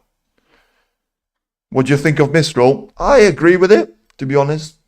I know it's a little bit of an unpopular opinion, and it's quite popular to just be saying that it's going to be scrapped there in the future, but I think it actually makes sense, as Brecel there certainly using all of the table size and risking the cue ball position, and in the end he's got away with it, and Zhou Yuelong won't have any more advantage to his name. So in terms of the misroll, I will say this though, if you have there's a lot of misrolls there. I don't necessarily agree with if you can see the red, you can only hit the red ball 3 times, and then if you miss it third time of asking from on the succession, it's going to be a frame to your opponent. I disagree with that rule, but I can understand why it's in place, as Zhou Yuelong has got a fantastic line there in behind the green, and what a shot this is. With the reds being spread out the way they are, this could gift a couple of points now to Zhou Yuelong back after he gifted 8 foul points to Luca Brecel early in the frame.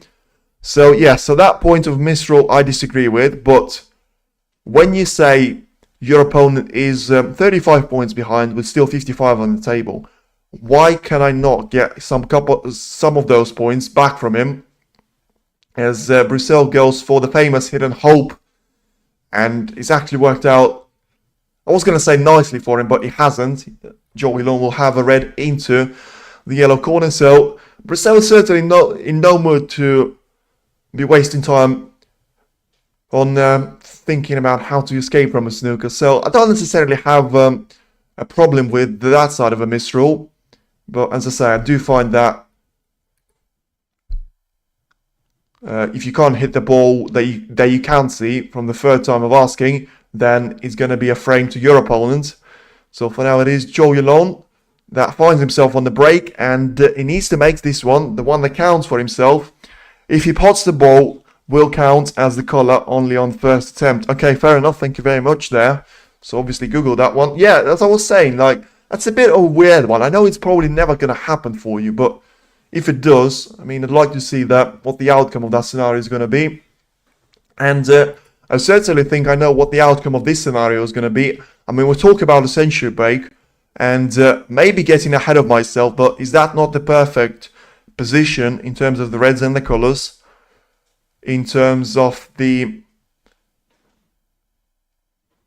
way they are set up for a century break? For now, Yuelong will have to focus on getting this frame on his balls and making it 3-4 of a scoreline. Not in his favour for now, so he'll still be the one playing catch-up.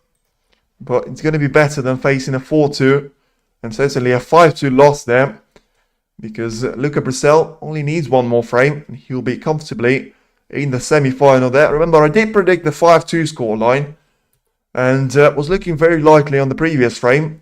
A lot less now with Yuelong being the player on the break. No, I thought, and it is obvious thinking. Well, I suppose there, but anyway, as you say in England, it's one of those things that, you know, makes sense either way, but you always have people that will disagree with it, no matter what the outcome is, and it's just part of the game. For now, though, back to the frame and back to the red situation. Very, very nice there is the brief description of the current situation in the position side of things. The pink and the yellow being the only two colors out of the equation. The blue has got a red quite close to it, but probably is going to play to advantage and the strength of Yuelong. Doesn't want to catch that red though. Just about misses it. So nice play there from the Chinese player. And will use that red to his advantage to get himself 11 more points with his blue. Being played twice, you would have thought, with the pink being out of the equation, as I mentioned. So the black is still only possible into the right corner. I think that's going to be the next area for Yuelong to work on.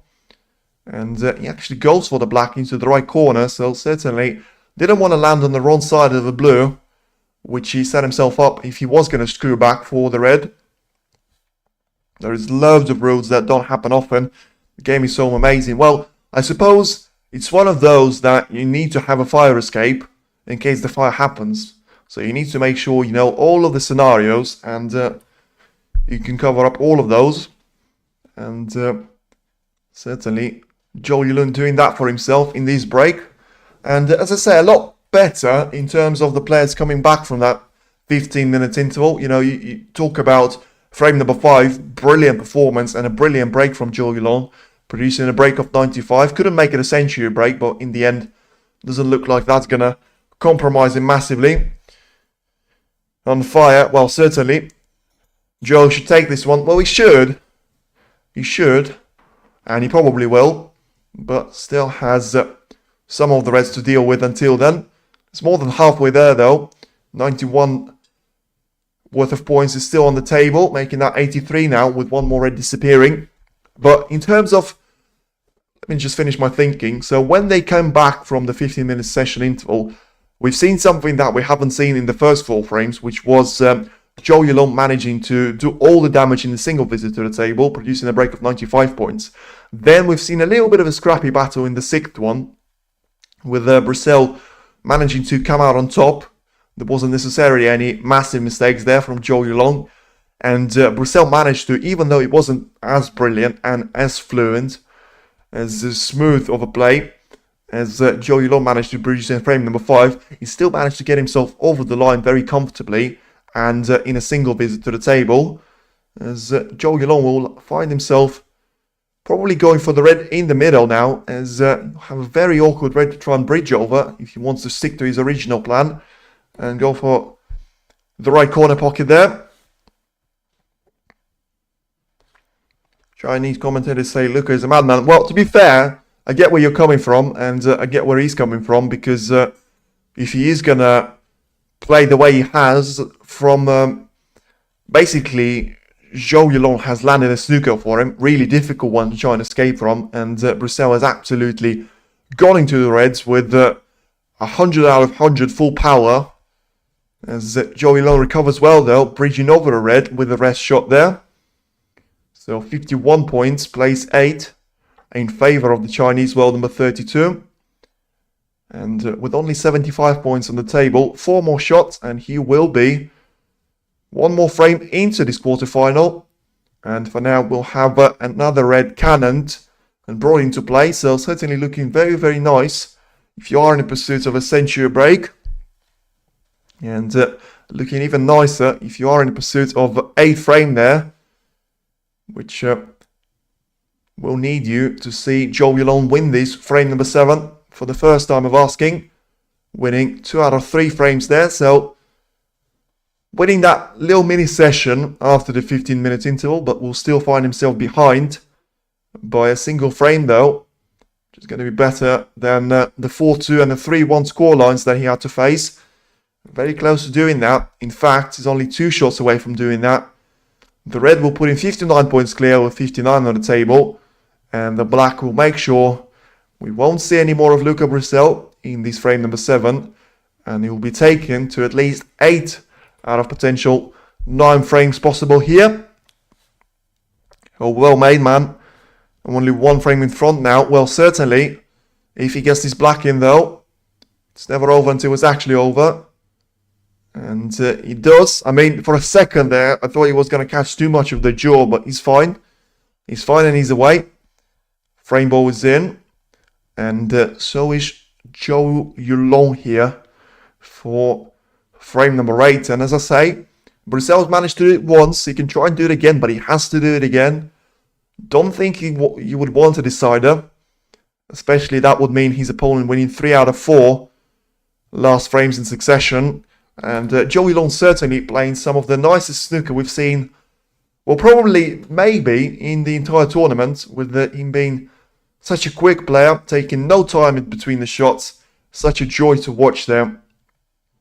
You could almost sense there him being from the Chinese academy of Ronnie O'Sullivan there, because it's a very similar style to the one of Zhao Xingtong, Si Xiaowei, and to an extent, Ding Zhuowei, unfortunately, no longer playing with the fluidity that he had in himself, but that's age for you, and you no longer have full control of your body in terms of the elbow.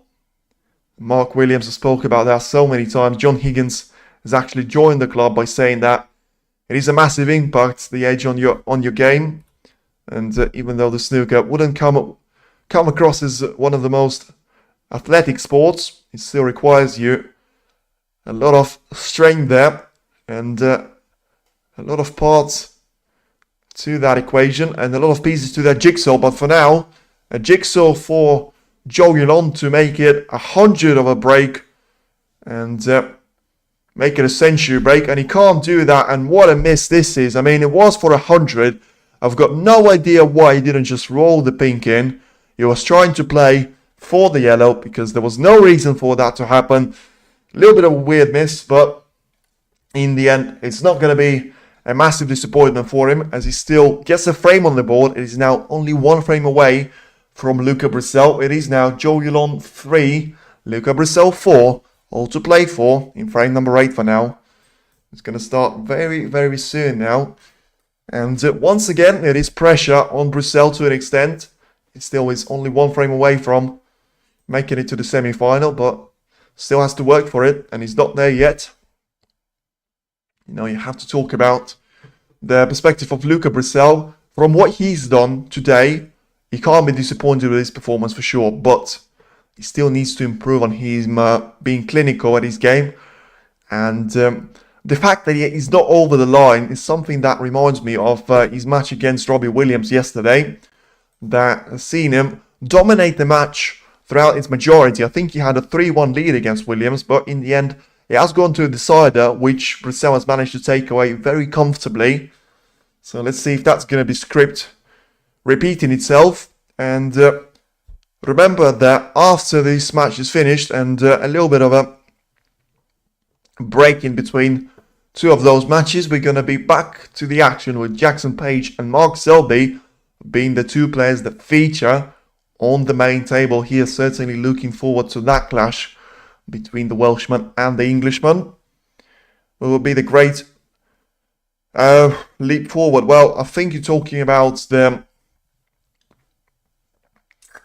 Not too sure about who you're talking about. And I'll still say Luca Brecel is the favourite, obviously with him being a frame ahead, but with my scoreline prediction no longer being valid. And I don't think it's going to matter massively, to be fair. And we're about to find out if we're going to be going the distance, or is that going to be settled in frame number 8. For now, we're still waiting for Yuelong to come back from a bathroom break.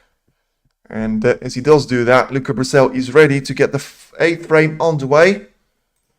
And yeah, just seen the message of tone up there. Well, it was tone up until Yuelong has missed a pink into the right corner. So we're still short of a century break, with Yuelong making the breaks of 95 and 94 in the last 3 frames.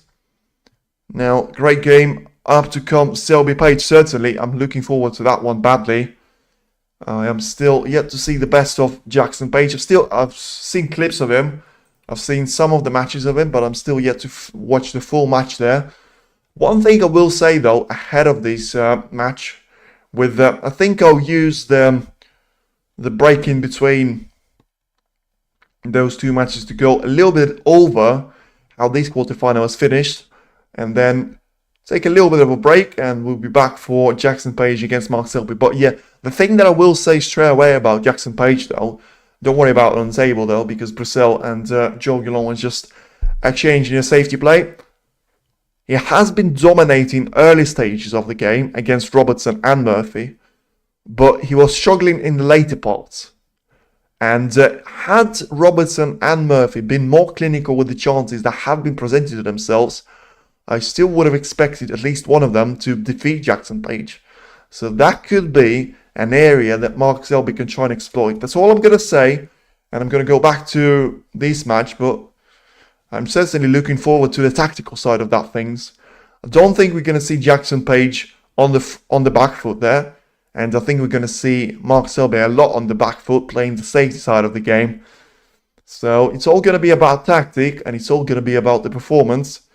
And back to the first quarterfinal we go, though, with Luca Brecel taking all the time, as if to say, yeah, go on, you finish talking about Selby-Jackson Page match, and I'll just stand here waiting for the safety shot, and he still hasn't made his mind.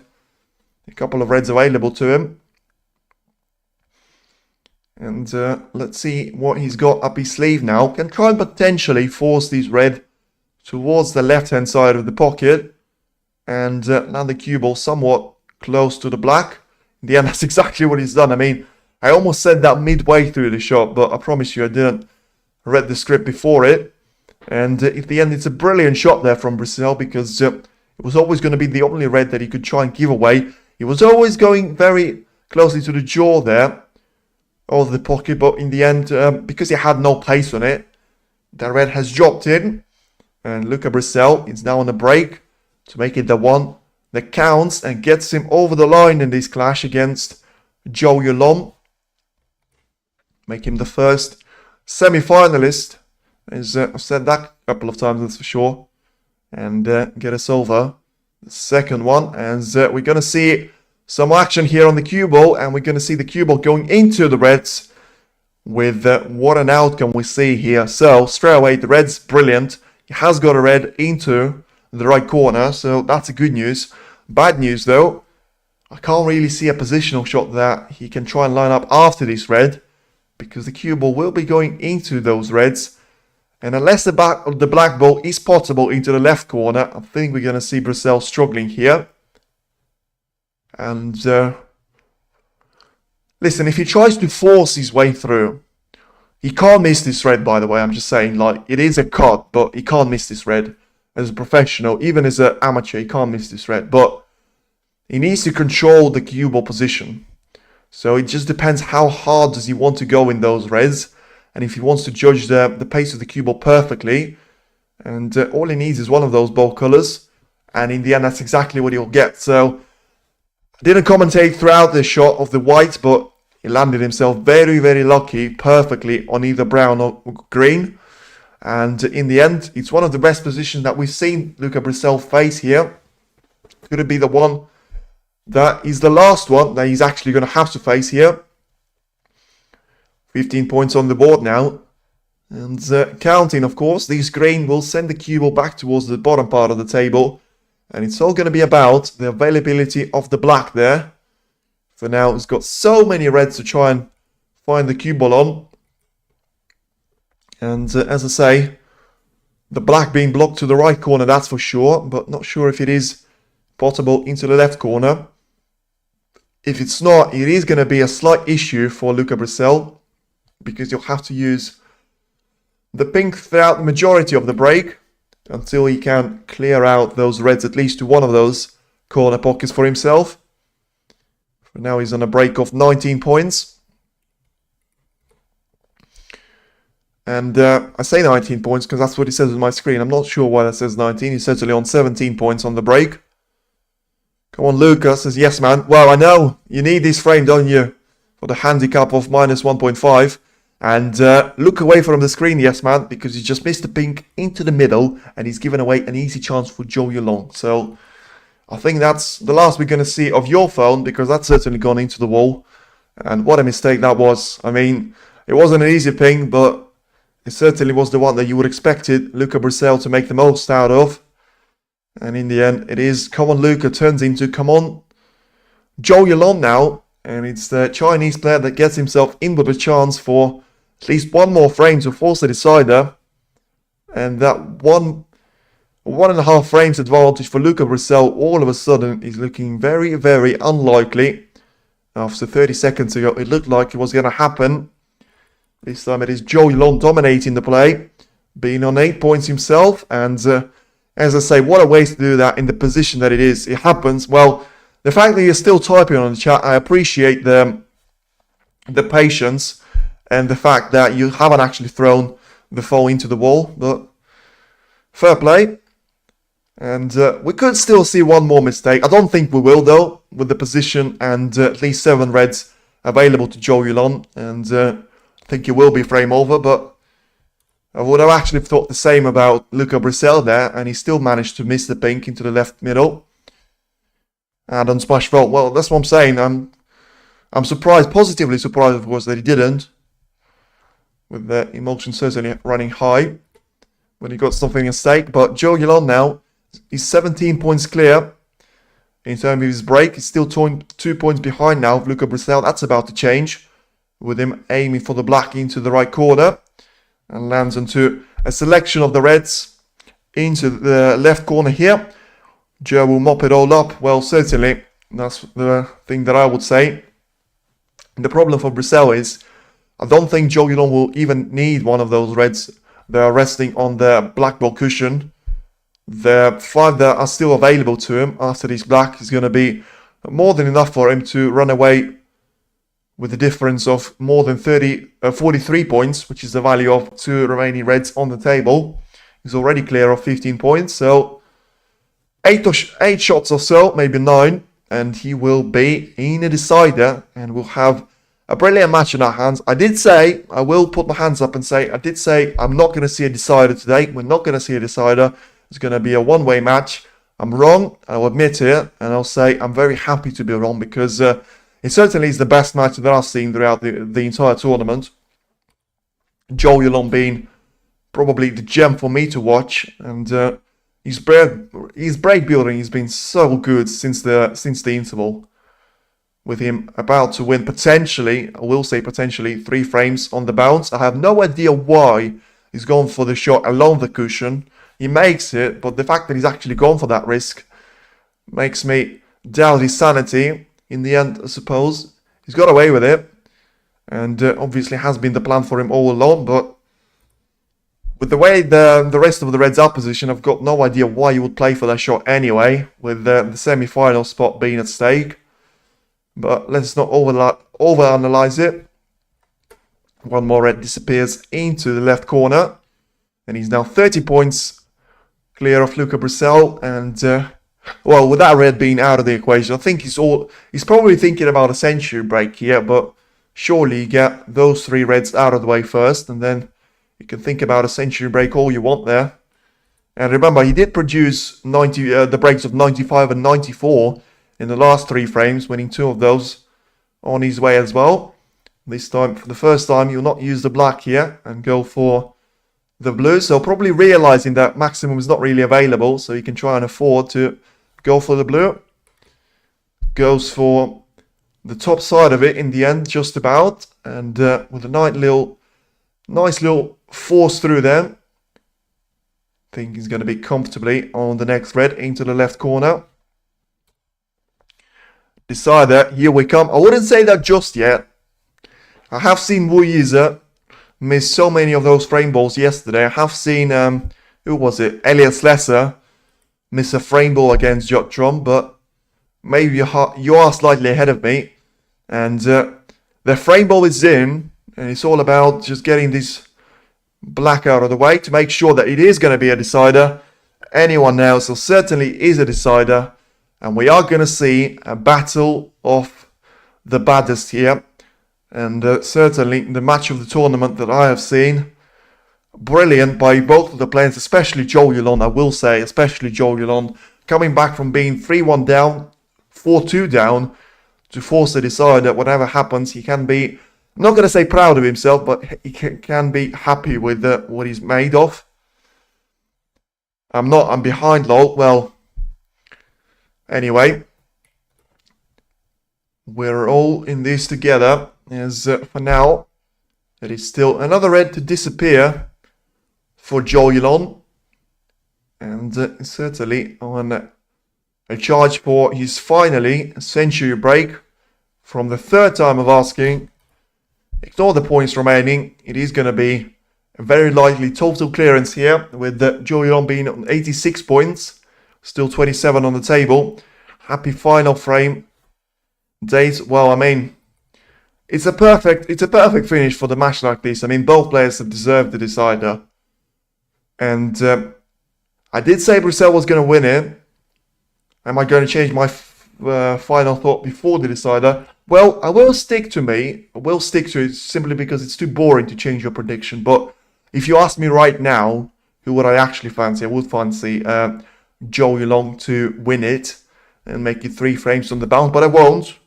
And I want you to remember, if Brecel wins it, I did say that he was going to want to win it. So I've covered up myself from both angles. And it is going to be a century break. So brilliant way to finish it off then for Zhou Yuelong. As he makes it now a break of 100. Can still make it a clearance of 113 points to his name. With himself being lined up very nicely on this black into the left corner. And it is going to be the happy ending here for Zhou Yuelong, as he will end this frame number 8 and set himself up for a decider. Is it going to be the happy ending in the entire quarter-final? Yet to find out. And I certainly think he's for the favourite for it, as he chokes on the water there slightly. Hopefully nothing too serious there. And yeah, looking forward to this now. Massively looking forward to this decider. Anyone's game.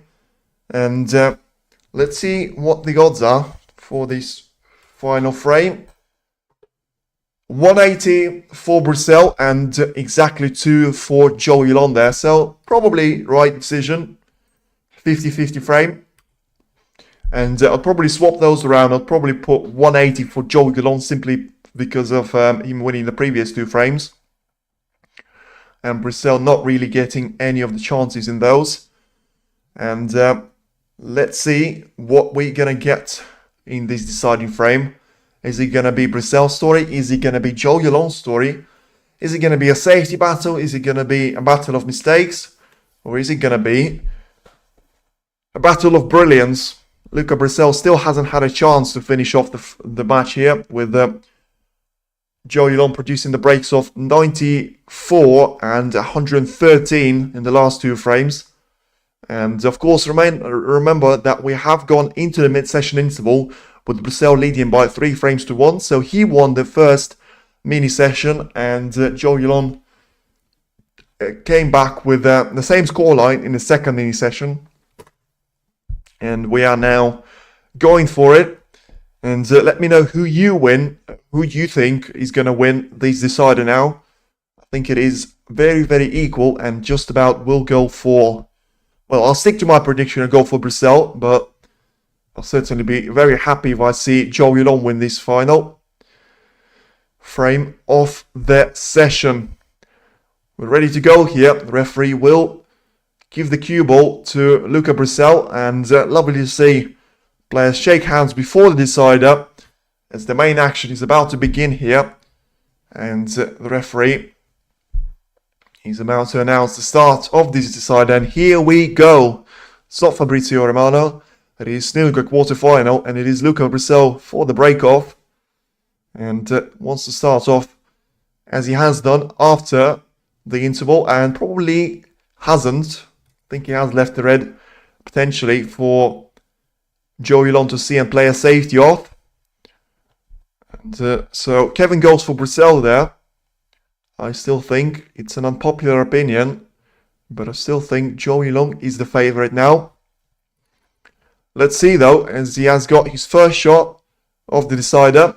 Sends the cue ball onto the black cushion, and sends one of the reds up the table.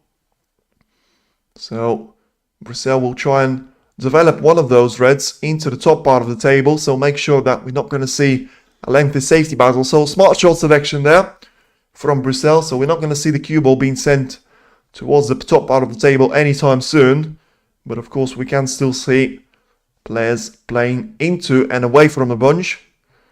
Unlikely to happen now though, with so many reds being available into the corner pocket. Straight away, very early, but a good observation I would say, is the black is available into both of the corner pockets.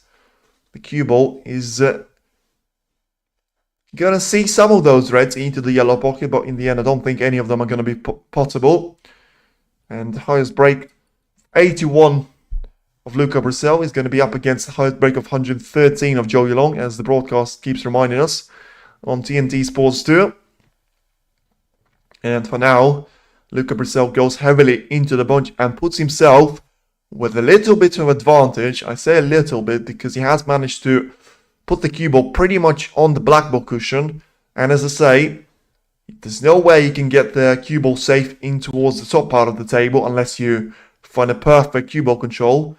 And with no real backspin available to Zhou Yuelong, he's going to be facing a really difficult shot if he wants the cue ball to be brought back on towards the same black ball cushion.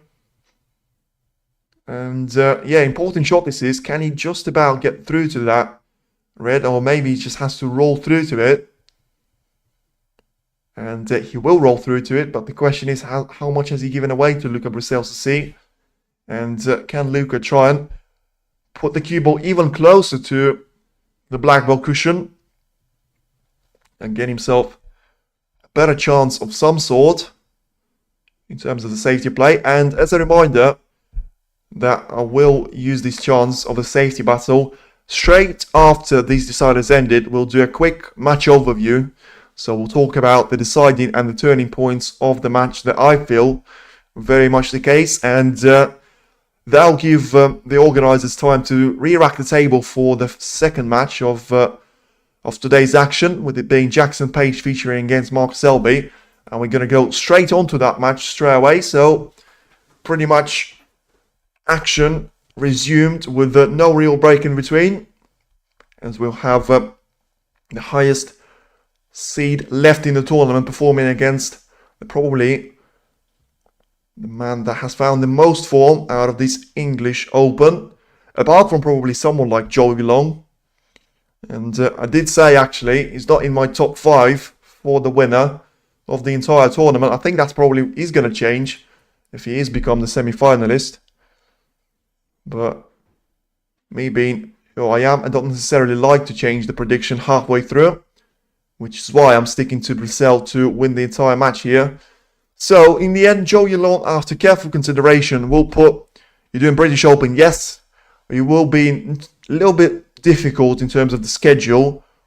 We'll have to let you know on which matches. I'm not going to be doing 2 matches in a day, I don't think, especially at the early stages, but the closer we get to the weekend, of course, I'll have to miss the final of British Open, but apart from that, the majority of it will be covered up on this channel. So feel free to subscribe to it and hit the bell icon if you want to be notified when we're going to get more of snooker streams up and running. But for now, it is the main action here of Luca Brecel and Zhou Yuelong fighting with nothing between themselves for this next chance that, in the position that it currently is, could still prove to be the last one, and very important for either of one of these players get themselves a first chance and a first real go at this position. For now, doesn't look like that's going to happen, with Zhou Yuelong just sending the cue ball in towards the red, as we're almost going to reach a 3-hour mark since the match has started.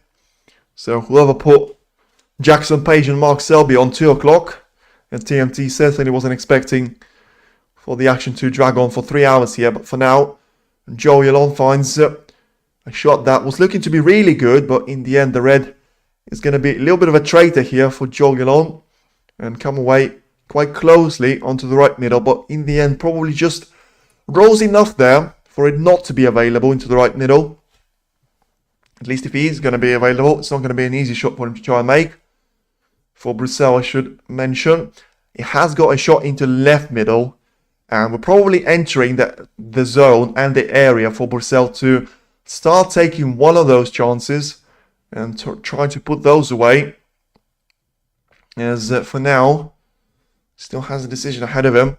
The red that I'm talking about, of course, into left middle, and sending the cue ball up towards the top part of the table onto one of the ball colours, with the pink being in there as well. The reason why I say that is the only other option that Brecel has got is trying to roll up to the bunch. I can't really see any other opportunity of a safety play, and that will inevitably cause Zhou Yuelong to play away from the pack if he gets a touching ball or in and around it. And Brecel might not even get a second chance here, but I think he is going to try and roll up to the bunch here. So in the end, he's gone for an attacking and Luca Brecel shot, as I would call it today. Managed to get underneath the white there and send it quite close to the black ball cushion itself. So in the end, probably was a shot worth taking on, as it leaves Zhou Yuelong with a very similar circumstances for him to try and deal with. For now, of course, 6 reds being available on the top part of the table. 1 more being quite close to the ball cushion, and 8 more of those, well, 7 more of those now, with one of those reds being sent towards the top part of the table by Zhou Yuelong. He knows that was a bit of a careless shot, and he got away with it to an extent, because had that red not caught the jaw of the middle pocket, it would have been quite close to the corner pocket there for Luca Brecel. For now, it's still Zhou Yuelong that probably has got initiative to himself. Luca normally goes for everything, this is what I'm saying, and I expected him to do that, but so far hasn't happened. Now, he has left the red over the right middle. When I say over, it's possible to cut it into the right middle, but the cue ball is dead on the black cushion with not necessarily the best of angles. So I don't think Zhou Yuelong will take this red on. And as I say that, I just think, what else has he got to play? And the answer is not a lot here. With us having 7 reds on the bottom part of the table, 8 of them on the top part of it. He can't really be sending the cue up towards the top part of the table. It would be a suicide. So what Zhou Yuelong has decided to do is to use the right side cushion and to roll up to the bunch there. And he had to make sure he got that one with perfect pace there. And a perfect face as well. As he comes away from the table smiling. So probably hasn't given anything away. And the reason he had to play it with a perfect pace is because he was bound to leave a red for Brecel to play a safety from, but had he caught that red too much there and too much in the face and with too much power, it would have freed up the red into the left middle for Brecel to try and take advantage of. But for now, he takes advantage of sending one more red onto the top part of the table. This will escalate quickly. This is what I'm saying. One chance and it's probably over. But especially both of the players not taking for the risky chances that either of them could have had and could have gone for. In the end, it's looking like one of them has to blink first and has to go for something risky. As Yuelong just rolls up to the red. And in the end, will probably find himself quite happy with the shot he's played. Once again, he wants to avoid the touch and ball there and just probably ask Brecel to run out of red balls to send towards the top part of the table, and that's going to be an interesting thing. I've seen a couple of frames like that where you start with 15 reds on the bottom part of the table and then you have 15 reds on the top part of the table. As this time, it's a little bit of an error from Brecel that can allow Yuelong get himself back with having initiative in the safety exchange. Frame time is already reaching 10 minutes and we haven't seen a pot from either one of those two. But as Gatecrasher will say, this will escalate very, very quickly in terms of the reds being available. But one thing I will say though, the reds are available, but the colors are not necessarily available. Pink and brown are covered up by the yellow pocket, so they are out of the equation. Black is still in prime position, surprisingly, with so much action in and around the black spot. The blue is covered up for now into both of the middle pocket shots. So you only have black, yellow to an extent, and green being in a nice position.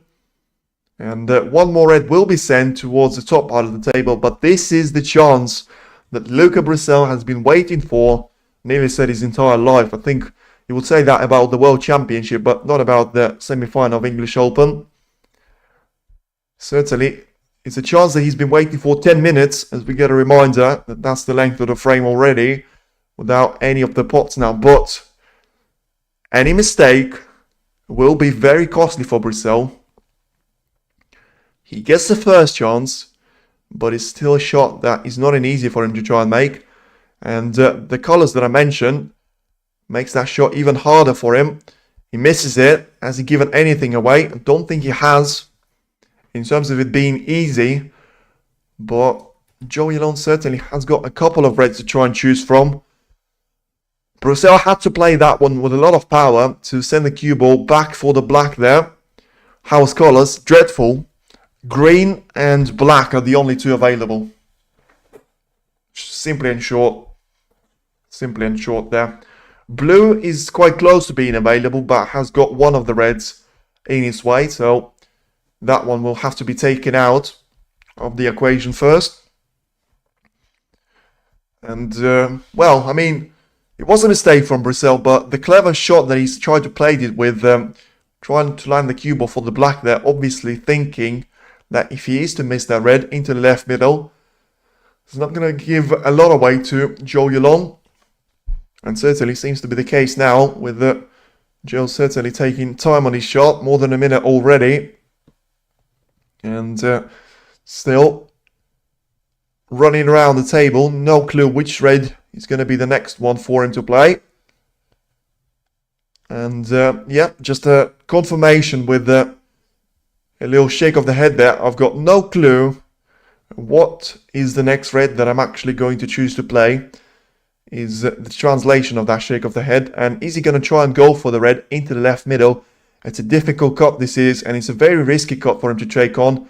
He did take it on, he has missed it, and he's left it on for Luca Brecel, which is why I said it was going to be risky for him to take it. So, a massive chance now for Luca Brecel after a mistake from Yuelong. He didn't have anything else that he felt was available for him, and now it is Luca Brecel that gets an easier shot of the three chances that both of the players have had. Has got an angle on this red to try and line themselves for the green into its natural pocket. But for now needs to get the red in, and he will. Easy on the green. just about is.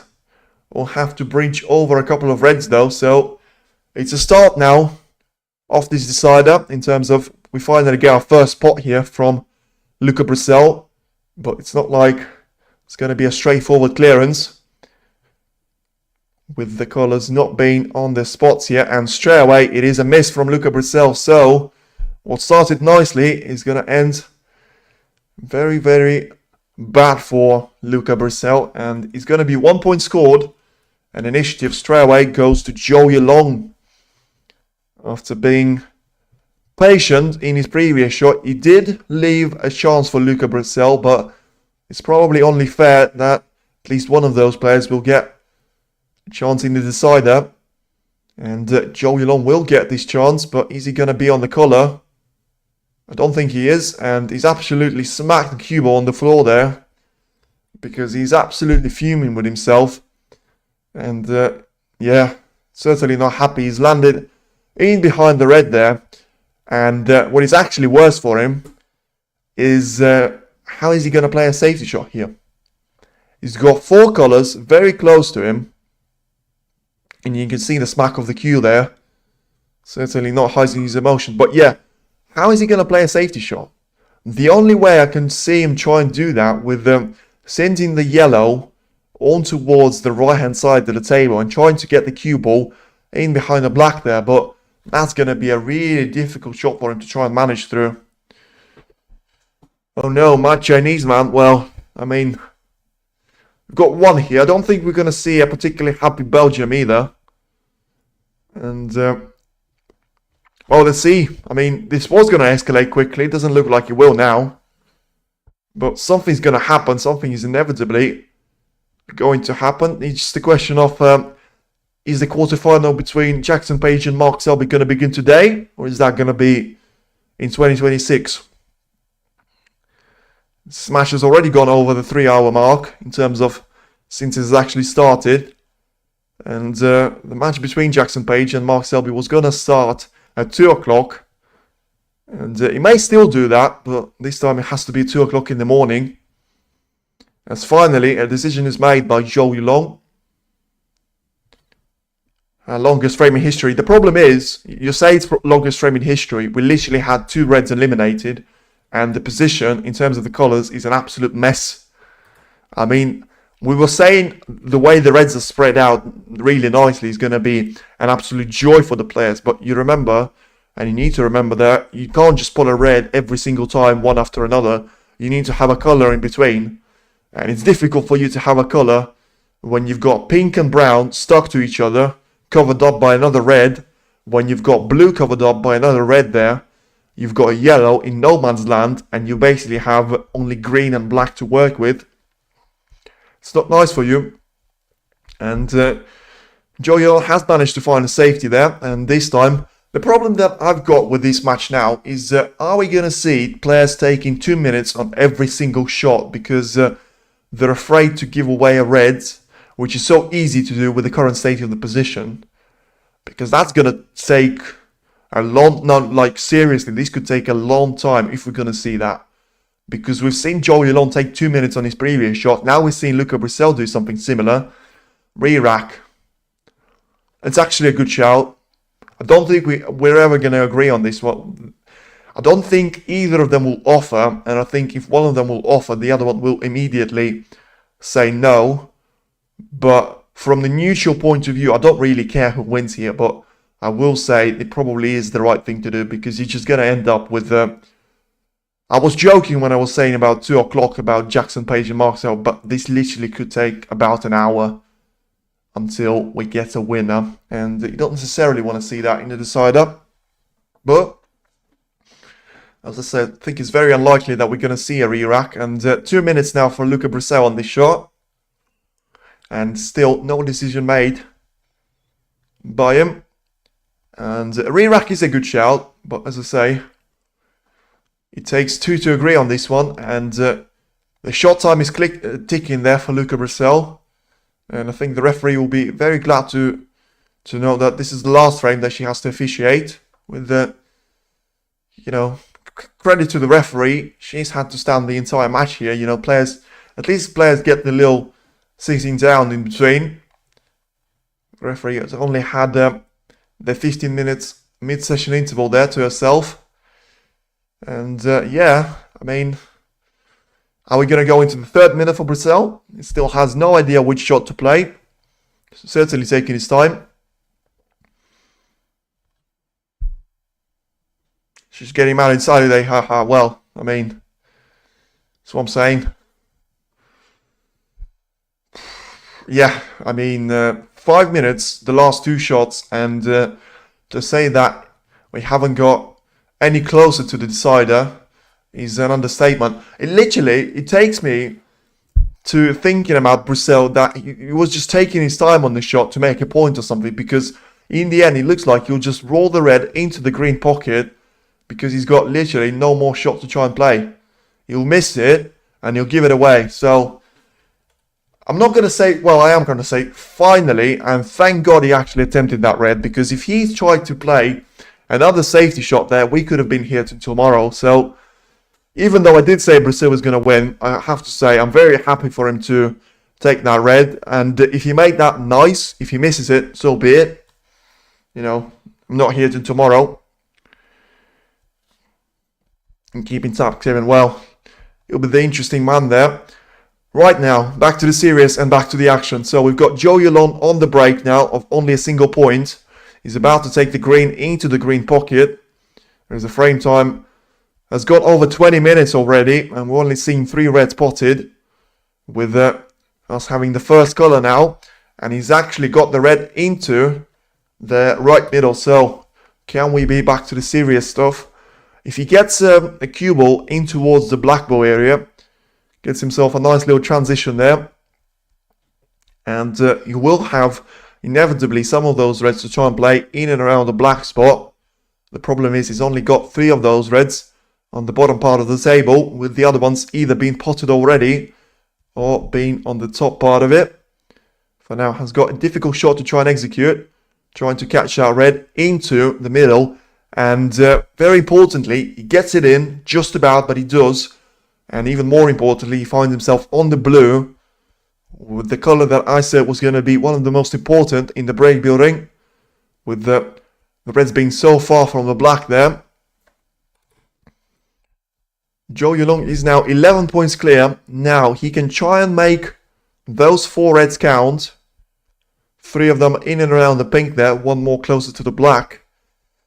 All of a sudden, that will put him some points clear of Luca Brecel. And, well, I mean, if ever 40 points of a break was important to you, that's the frame when it matters. Because 40 points in the frame like this, with some of the reds positioned the way they are, this could be a frame winning chance. And I mean that genuinely.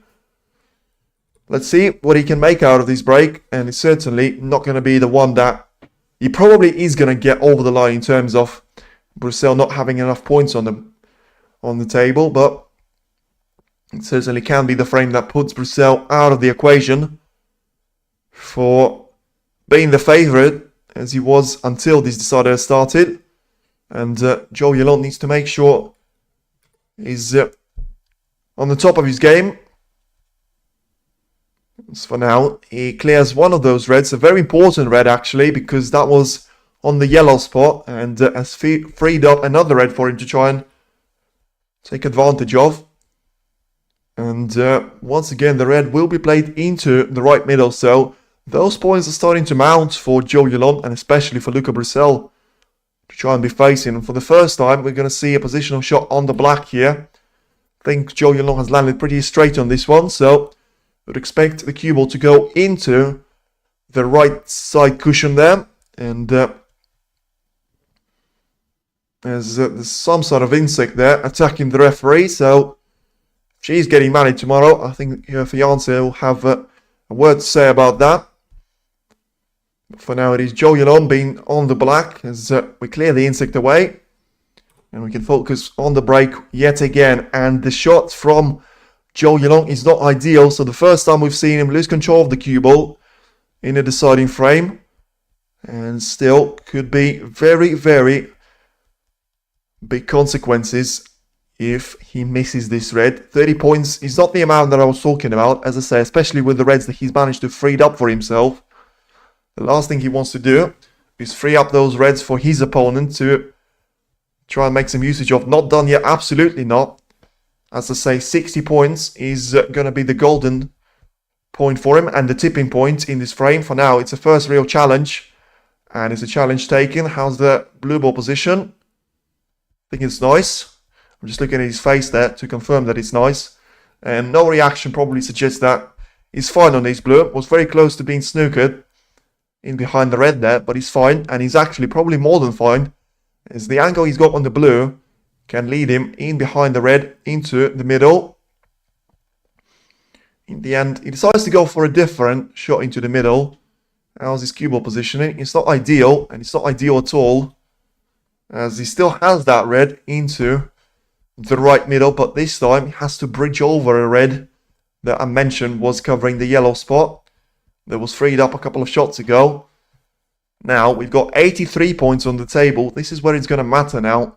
37 is the advantage. I think I always say to myself, in position like this with 2 or more reds on the cushion, you need to have a points advantage of half of the points that are available on the table. So, for example, if there's 75 points on the table, you need to be 40 points clear for you to be in control of the frame.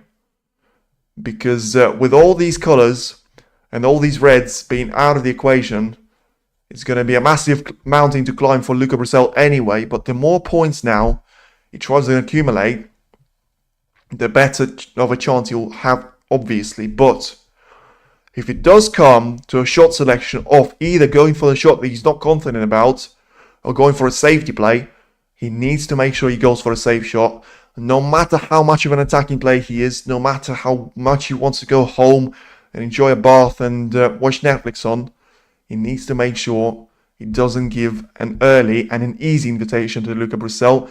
And that's exactly what I was talking about. He'd gone for the red, he probably should have not have gone for, and he's left it over the yellow pocket. So if you are a fan of Zhou Yuelong, you should be fuming with him, with it obviously being the wrong shot to play. And I hate to be that person that I said I knew it, but I did know it before the shot is gone.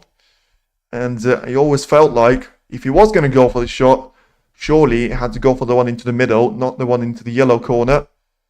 And well, down to you, Luca Brecel.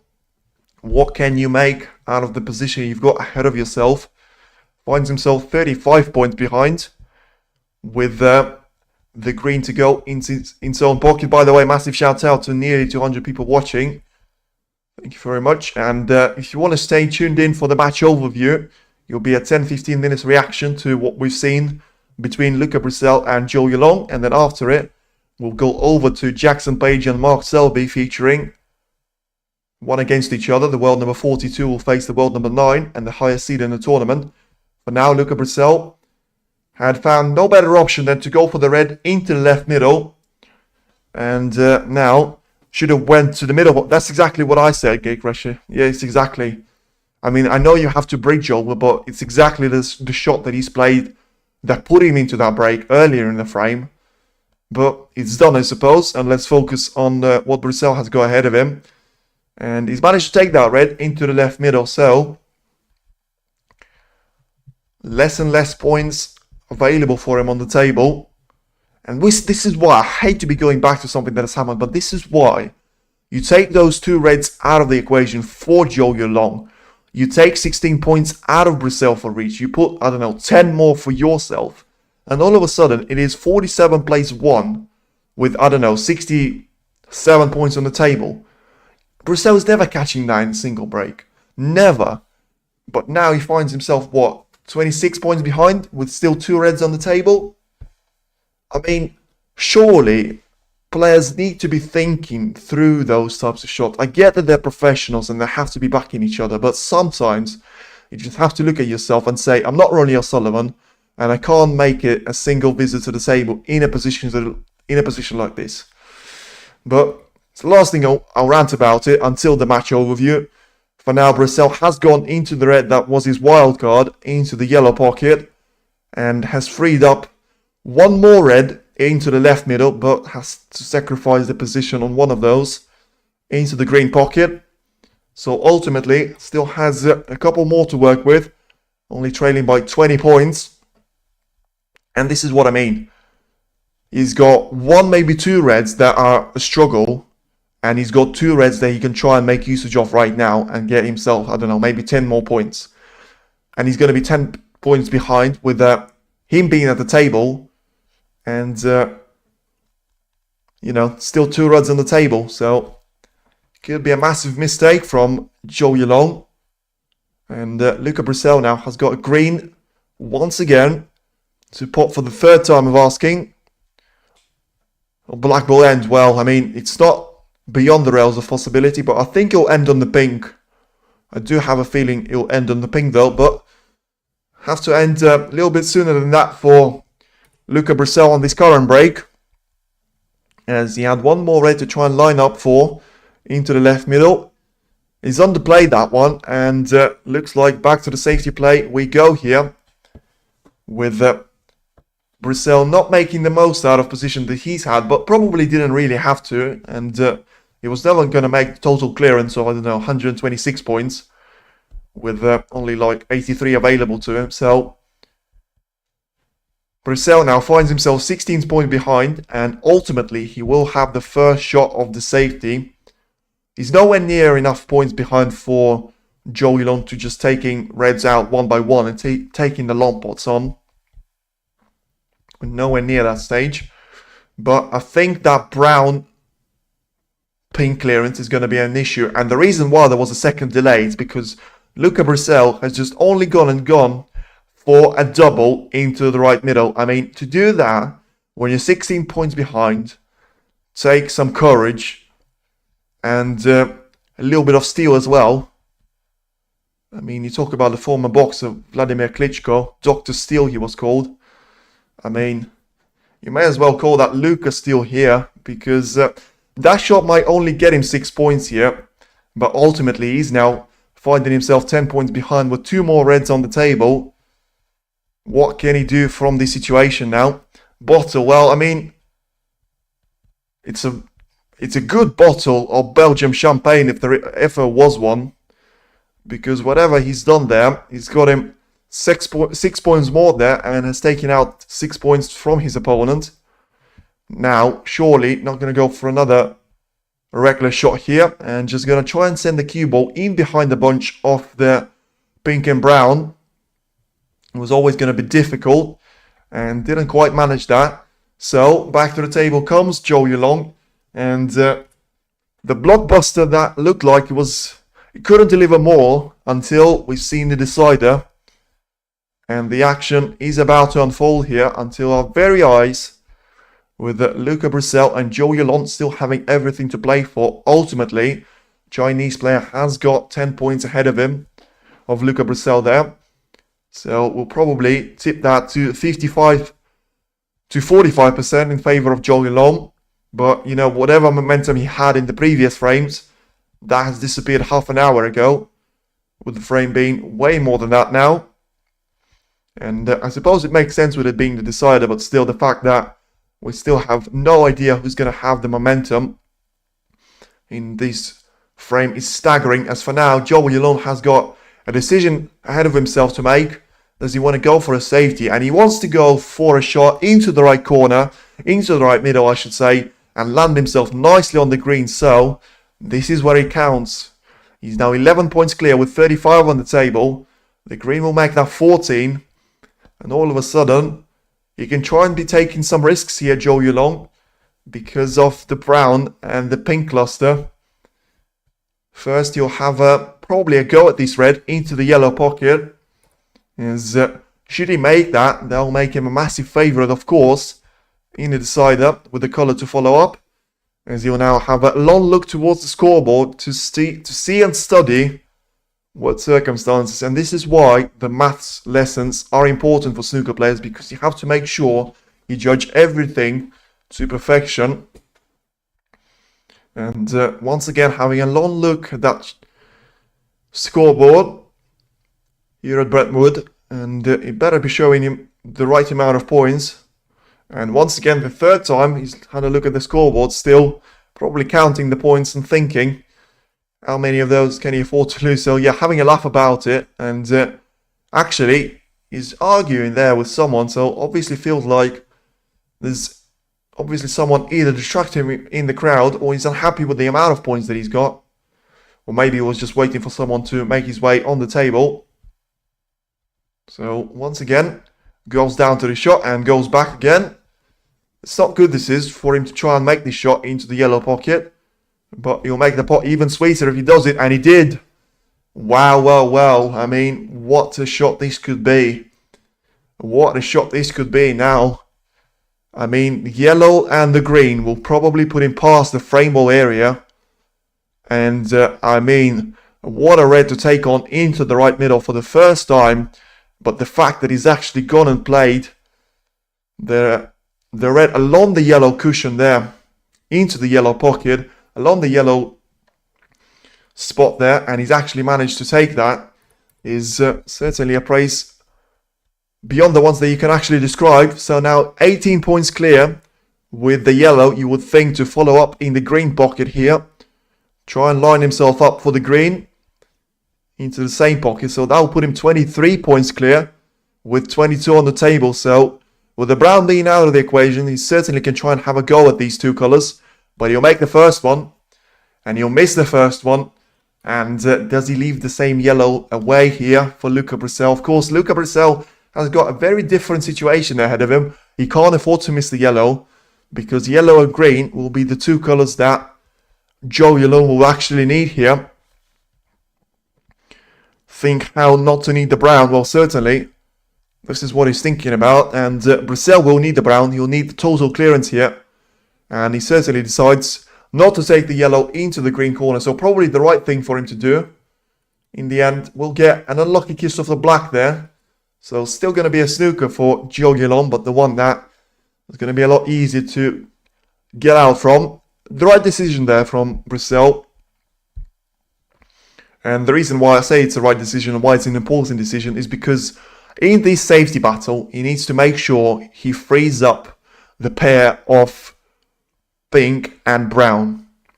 I have no idea how you're going to do that with both of them forming basically a perfect plan there, but whatever it takes for you, you need to make sure you do it. As for now, Brecel starts off with a brilliant sequence of shots. The first one was good. You give him the initiative, and this time he's landed a snooker on Zhou Yuelong.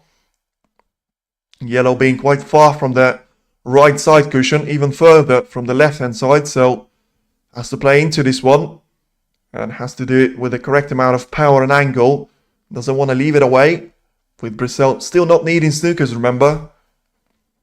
And Brecel will now, once again, be facing a decision to make. Does he go for this yellow into the yellow pocket, land himself on the green, and just try and do some action on the brown after trying to get rid of those two colors on the table? He will. So he's gone for the yellow, he spotted it. Now, this is where the action will begin. The green is straightforward pot. Doesn't want to be straight on it though, which by the scratch of the head there, probably is going to be pretty straight for Brecel. The referee just looking at the time, thinking about when she's going to be back home. Is that going to be today there, or is that going to be tomorrow? With the way this decider has gone, still no idea about it. Now, Brecel has got brown and pink to deal with. Those two are forming a perfect plant into the yellow pocket. But of course, with the pink being on the wrong side of it, Brecel needs to find his way to get the cue ball around the bunch to have a good vision there of the brown. And make sure that he can actually get through to that color and actually, well, not pot it obviously, but send it towards the bottom part of the table to get himself a chance in his decider. For now, he's still hanging on here, being 16 points down. We'll make that 13 with these green, and he's just made an absolute mess of this shot. Missed the green by an absolute mile, obviously trying to play a safety. I don't know why he said missed the green. He's trying to play a safety there on the green, but had a double kiss there with the cue ball, and hasn't left it, fortunately for him, but has left a chance for Zhou Yuelong to land a really difficult snooker. And a lot of distance there between the cue ball and the green itself. And it is getting now from back to worse to Luca Brecel. It's 20 points behind now, of course. And he's just gone to play that shot into the bunch.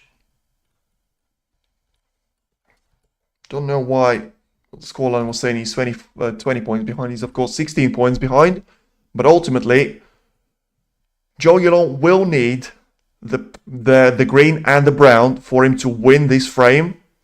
With the brown still not being available, it was important for Brecel to take the yellow out of the game, so that both him and Zhou Yuelong will need the brown for Brecel to stay in the frame and stay in the match, and for Zhou Yuelong to close it away with a win against the world number 41. And for now, back to the safety battle we go. And the match that just doesn't want to end, and the gift that keeps on giving here. For now, the Brecel will transition the green on towards the bottom part of the table, try to split the brown and the pink up, but doesn't want to send the black there onto the cushion. In fact, he's done it perfectly. So, this is actually turning into a green ball game. Talk about a black ball game that Kevin mentioned earlier. Luca needs to open up a brown. He's done exactly that. It's the perfect timing. He's done exactly that 10 seconds ago. And all of a sudden, this has turned into a green ball battle between Zhou Yuelong and Luca Brecel. Any mistake could be the one that cost you a spot in the semi-final here. For now, Zhou Yuelong going for a clever shot to an extent, sending the green up towards the yellow pocket there, which is covered up by the brown from the angle that the green could have been potted with. In fact, I have to say, he has gone 3.5 hours, so I might actually have to reconsider doing Jackson Page against Mark Selby. I'll let you know in the final decision when this match eventually will end, because whatever my plan was, it certainly wasn't to do 4 hours of broadcast on this match. It certainly delivered, but I'm not too sure I'll be able to manage the same 4 hours. But as I say, let's finish off with this frame, and then we can start thinking about Page against Selby. Brecel now goes for a safety shot, sending the cue ball up towards the bottom part of the table. But, I mean, talk about when this match is going to end. It could end in 2 shots time now. Zhou Yuelong has got this green into the yellow pocket available, just about passes through the brown. With the brown being basically over the pocket itself, it is all about making that green into the corner pocket, landing yourself on the brown, and becoming the first semi-finalist here. No worries. Yeah, as I say, we'll see. We'll see. But for now, it is Zhou Yuelong lining this green into the yellow pocket. And, of course, will be hesitation there.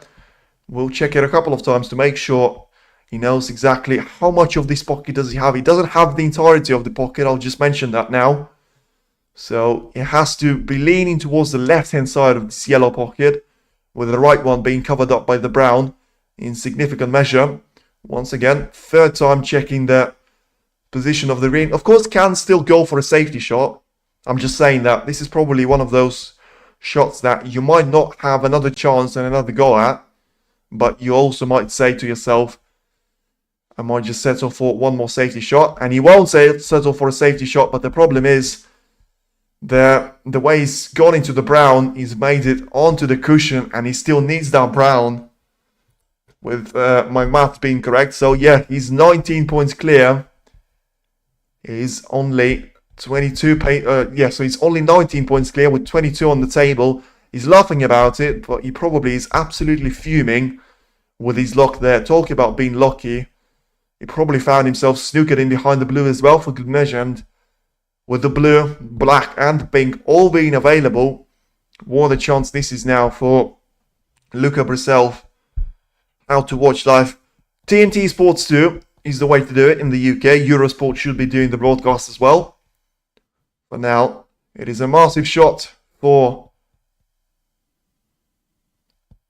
Zhou Yuelong, and it's certainly not GG's just yet, because Zhou Yuelong needs a good safety shot, and he found it. So, Taking out those colours one by one, still 4 on the table. Remember, 19 points behind is Luca Brecel in his decider, 22 on the table. The match that was brilliant from the start has only kept on getting better, and all of a sudden,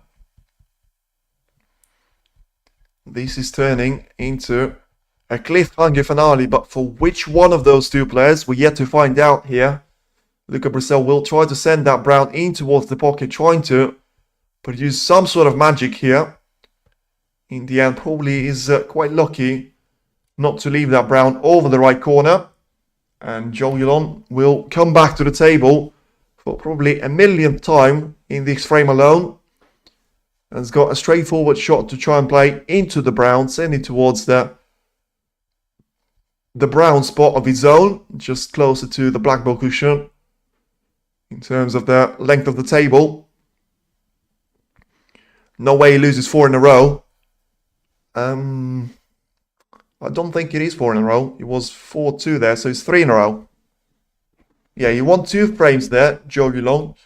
And it's looking likely. Well, I'd say it's looking likely. It's still anyone's game. Let's not get ahead of ourselves. Zhou Yuelong just had a really good safety shot, doing exactly as I mentioned, sending the brown on the highest spot of his own spot.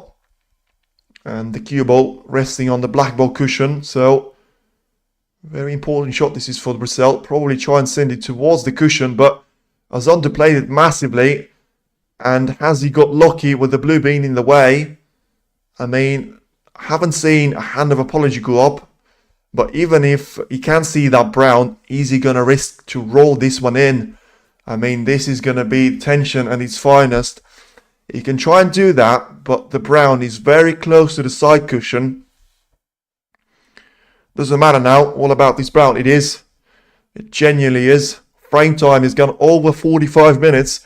We have no idea who's going to be the winner. It reminds me of racers racing 499 laps, and still we're going to have a winner right now, right here, if this brown goes in. But is he going to take it on is the question.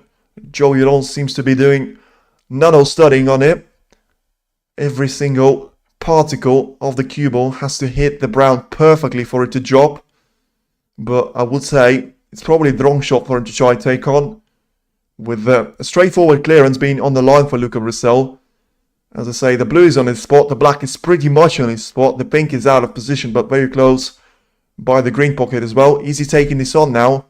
Surely, for the match now, for Zhou Yuelong, if he is taking this on, he did take it on and he's missed it. And, I mean, he could not have got any luckier than he has.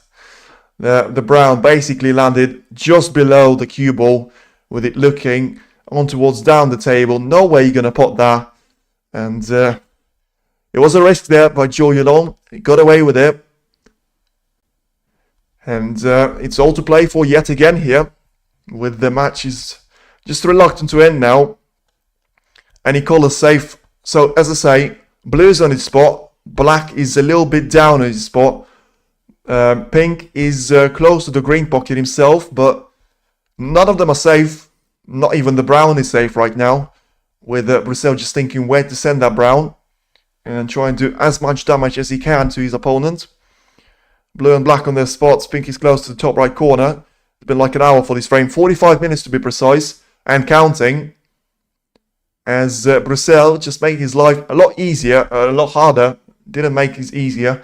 A lot harder by pushing the pink that was quite close to the green pocket. Now it is quite close to the right side cushion. And all of a sudden, something that was looking like a straightforward clearance for Brecel, should he get on the brown perfectly, is now turning into pretty much an impossible clearance from the first time. So Brecel obviously thinking that he had to do that to make sure he got the brown somewhat safe. But it's not getting any easier for him. At least for now. It's putting for a frame low. He has a big frame for both. Well, I mean, you would expect that for it to be a decider. I don't necessarily remember any deciders that were important. As the whole reason why he's in this decider is because you've got nothing to separate in between the two players in the previous 8 frames, with both of them performing some of the great snookers at times. Zhou Yuelong coming into this decider as the favourite and the man in form, But in the end, what a shot he just played there. The brown is going to be close there to the yellow pocket, and he's giving it away. So, had Brecel not pushed that pink towards the right side cushion, right now he will be the favourite for the frame. He needs to make the brown though, first into the yellow, then he needs to get a nice angle on the blue and try and take it from there. And it looks like he's only going to do one part of this task. Yep, he's not going to land perfectly on this blue.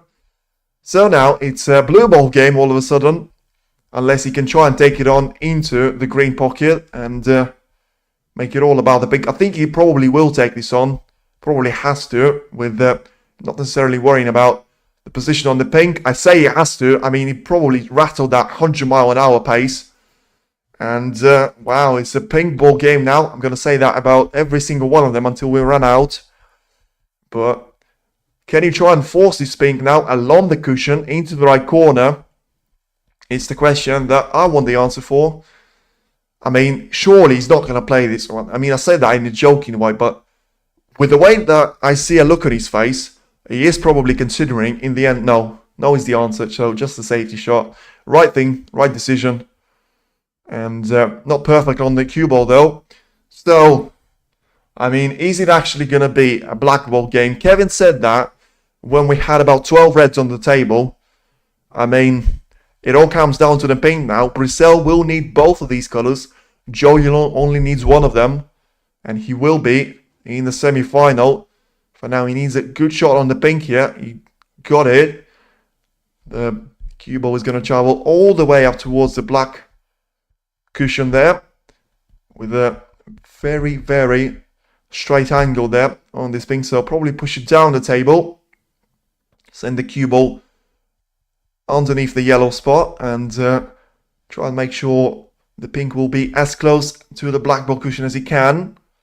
And back to Yuelong he will go now, with him having a look at a potential shot that will push the black onto the cushion. Could be a very important shot selection now. One good shot, Luca, come on. Well, it's 2 shots that he needs. At least 2 shots. He's behind by 10 points, 13 on the table. It's all about making the pink into the pocket and trying to line himself up for the black there. And, I mean, this is not the way that I said he will do that, but what a shot Yuelong has just played.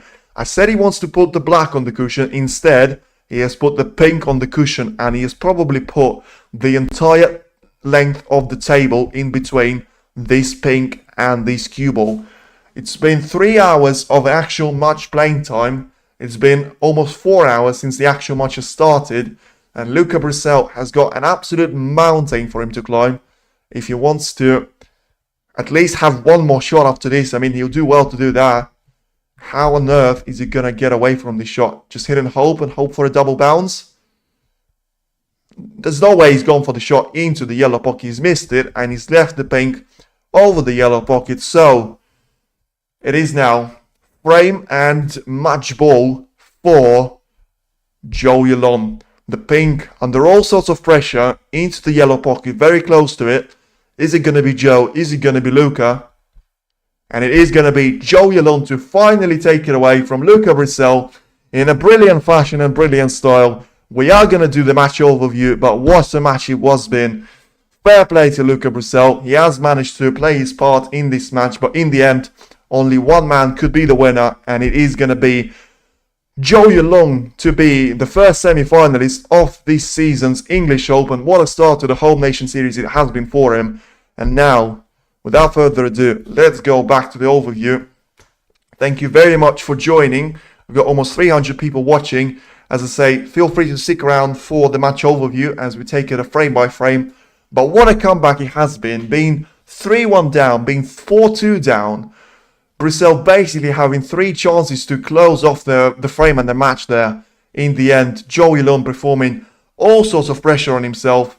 And now we are going to be going into the match overview. And, well, let's take it step by step now. Let's start with the opening frame. What a start it was. What a start it was. Yuelong had the first chance to get himself ahead in the opening frame. He had a chance. He got himself into a break of 50 points. In the end, Luca Brecel got himself another chance with Zhou Yuelong missing one of the reds into the right corner. In the end, Brecel could have done better with the chance that was presented to him. Still, it was a difficult task and a difficult hill for him to climb. First frame goes to Zhou Yuelong there. But still, we are going to go on to... Thank you, commentator, Heavy Express, guys. Thank you very much for that. Frame 2. Once again, a 50-50. Nothing to separate them two. But this time, it probably was another reverse card on the opening frame, as it was Brecel dominating the majority of it. Zhou Yuelong had one chance when he had the red to try and take on into the corner. He's managed to make that, but his positional play was poor in the opening 4 frames, hence why he's lost that frame, and he's lost the third frame as well, with that one being a lot closer, and Brecel making way too many errors for his liking. You know, Brecel managed to take advantage of 4 errors that Zhou Yuelong managed to take with the reds. All of these 4 mistakes in frames 3 and 4 were made from the reds. You could have made a great positional shot, you didn't. You had the lineup on the next color lined up for you perfectly, but yet you missed the red, you take an eye off your pot, and you can't do anything with that. So third frame was very close. Fourth frame, though, was a little bit of a contrast, as Zhou gave away 3 chances once again on the reds. I've purposely made those noted here. 2 into the left middle, which was a cursed pot for him. In the end, the decider came really nicely for him, with him not necessarily missing any of those shots, but we'll get to that in a second. He gifted the frame to Brecel, no doubt about it. Fourth frame was a disaster for Zhou Yuelong, and he was the one that I was feeling, okay, he's going to get away from him now. He's going to be in trouble. He's going to be into a massive sort of, well, problems really facing. And the first mini session is ended with Luca Brecel winning by 3 frames to 1. So that were the notes. Now, we come back after 15 minutes interval, and what do we see? We see completely different Zhou Yuelong as he steps away, and he delivers a break of 94. Brilliant. Flawless. The first time we've actually seen a professional snooker player performing on the quarterfinal stage. Perfect. Spotless there. The only thing I could say is he could have made a century break for himself. He ran out of position on one of the remaining reds. It didn't matter. 2-3 now. Brecel is still in control of the match, and he's still trying to do something about it. Still, 6th frame has Luca Brecel getting an early chance, so nothing really Zhou Yuelong can do about that one. And it's all about maximizing the performance from Luca Brecel, because all of a sudden he finds himself 3-2 ahead, only 1 frame between the 2 players. He delivers perfectly. He wasn't perfect in terms of the positional play, but he managed to do it for the first time in the entire match. It was the Luca Brecel taking the frame from the first visit to the table. That was brilliant from his side. Now we are into a 4-2 line. What happened since then? How does Zhou Yuelong win 3 frames in a row? Well, let's start from the 7th one. 4-2 the scoreline. Brecel basically will have 3 frames to himself that he's got a chance, and he can try and go for it. He hasn't gone for it in any one of those 3 frames. I'll just say that right now. We're going to take it on a frame-by-frame basis, but he hasn't gone for it in any of those frames. In the end, he decides that he doesn't want to do that. He decides to go the safe route and goes for a safety play. Hasn't worked out for him at all. And in the end, Zhou Yuelong once again has a break of 95 this time around to make it 3-4, not in favor of Zhou Yuelong there. So he still finds himself behind. Apart from the opening frame, he was behind for every single one of those frames. Apart from obviously 1-1 and 4-4. So Brecel was dominating the game. He was behind, he was ahead by 2 frames on 2 occasions. 4-2, 1 frame away from the semi-final, and 3-1 until the 15-minute session interval. And now we go into the 8th frame. And what do we see there? We see Zhou Yuelong fired up and producing a brilliant break of 113. In frames 5 and 8, though, I will say the position was there for him. In position 7, he managed to make it for himself. In position 6 and 8, he was perfect. He was spotless. He didn't have to do anything major in terms of cannoning into the reds. He managed to make the most out of it. The reds have been disappearing very quickly. He was taking no time in between the shots anyway. And now, a break of 113 to wrap it all off and force a decider. Now, what do we see in a decider? well, we'll see a frame that has lasted nearly an hour. So what has happened in the hour? Well, first of all, we've got a nice little break-off shot from Luca Brecel, which frees up the black there. Straight away, you think one of those players is going to take a long shot into the corner and try and do something about it. In the end, that hasn't happened, and we'll end up with a really long safety play. Pretty much, I think it was 20 minutes until we've seen the first spot. Then the players have got one red each that they can try and make into the green and the yellow pocket. And at the end of it, what happens? Nothing. We've got Luca Brecel and Zhou Yuelong taking 3 minutes for each of those shots. And in the end, Luca Brecel nearly taking 3.5 minutes.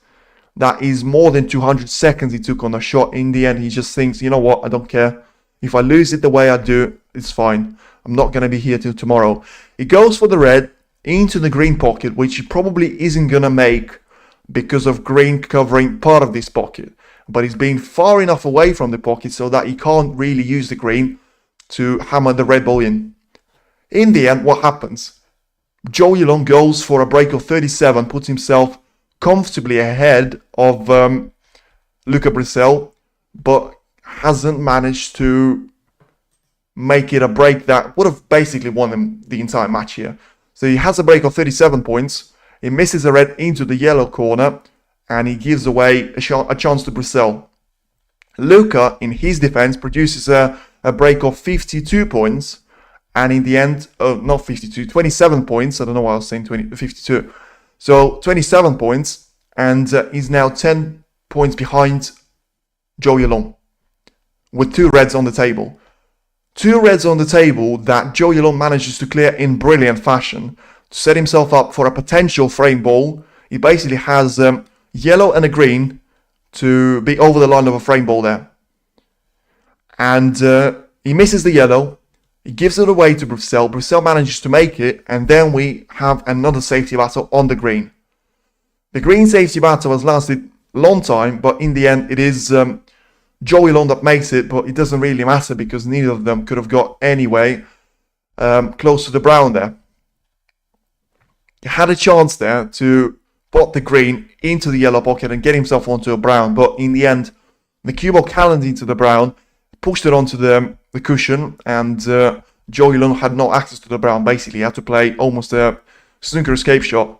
So then we have a battle on the brown that ultimately Brecel, after a lengthy couple of shots, he forces a mistake off a snooker there from Zhou Yuelong, and he gets the brown and he gets the blue in.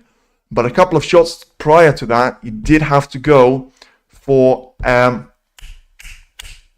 pink to be put on the right side cushion there. So well, that was all about it. You know, if he didn't do that, he would have had a chance of a clearance onto the green pocket, and you know, it would have been Luca Brecel most likely in a semi-final. But then we go on to a battle on the ping ball that wasn't actually quite as lengthy. I think both players actually managed to run out of steam there. So in the end, it was Luca Brecel making a mistake on that pink, which he left over the yellow pocket basically for Zhou Yuelong, and he managed to take away brilliantly and in style.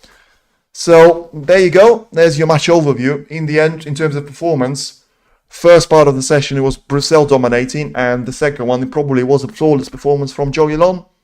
You know, if you had to rank the second session for Zhou Yuelong, you could probably give him as high as 8.5. I'll take away points for taking on that red into the yellow corner anyway, but it's been a brilliant performance, and I'm really looking forward to see more of him in that semi-final clash against Jackson Page or Mark Selby. Which one of them, we're going to find out soon. And yeah, once again, thank you very much for watching, and stay tuned in. More action to come on the English Open, and remember, British Open not too far on the horizon anyway, starting next week on Monday. For now though, that's all we got on this match, and thank you very much for watching, and we'll see you around next time. Speak to you soon.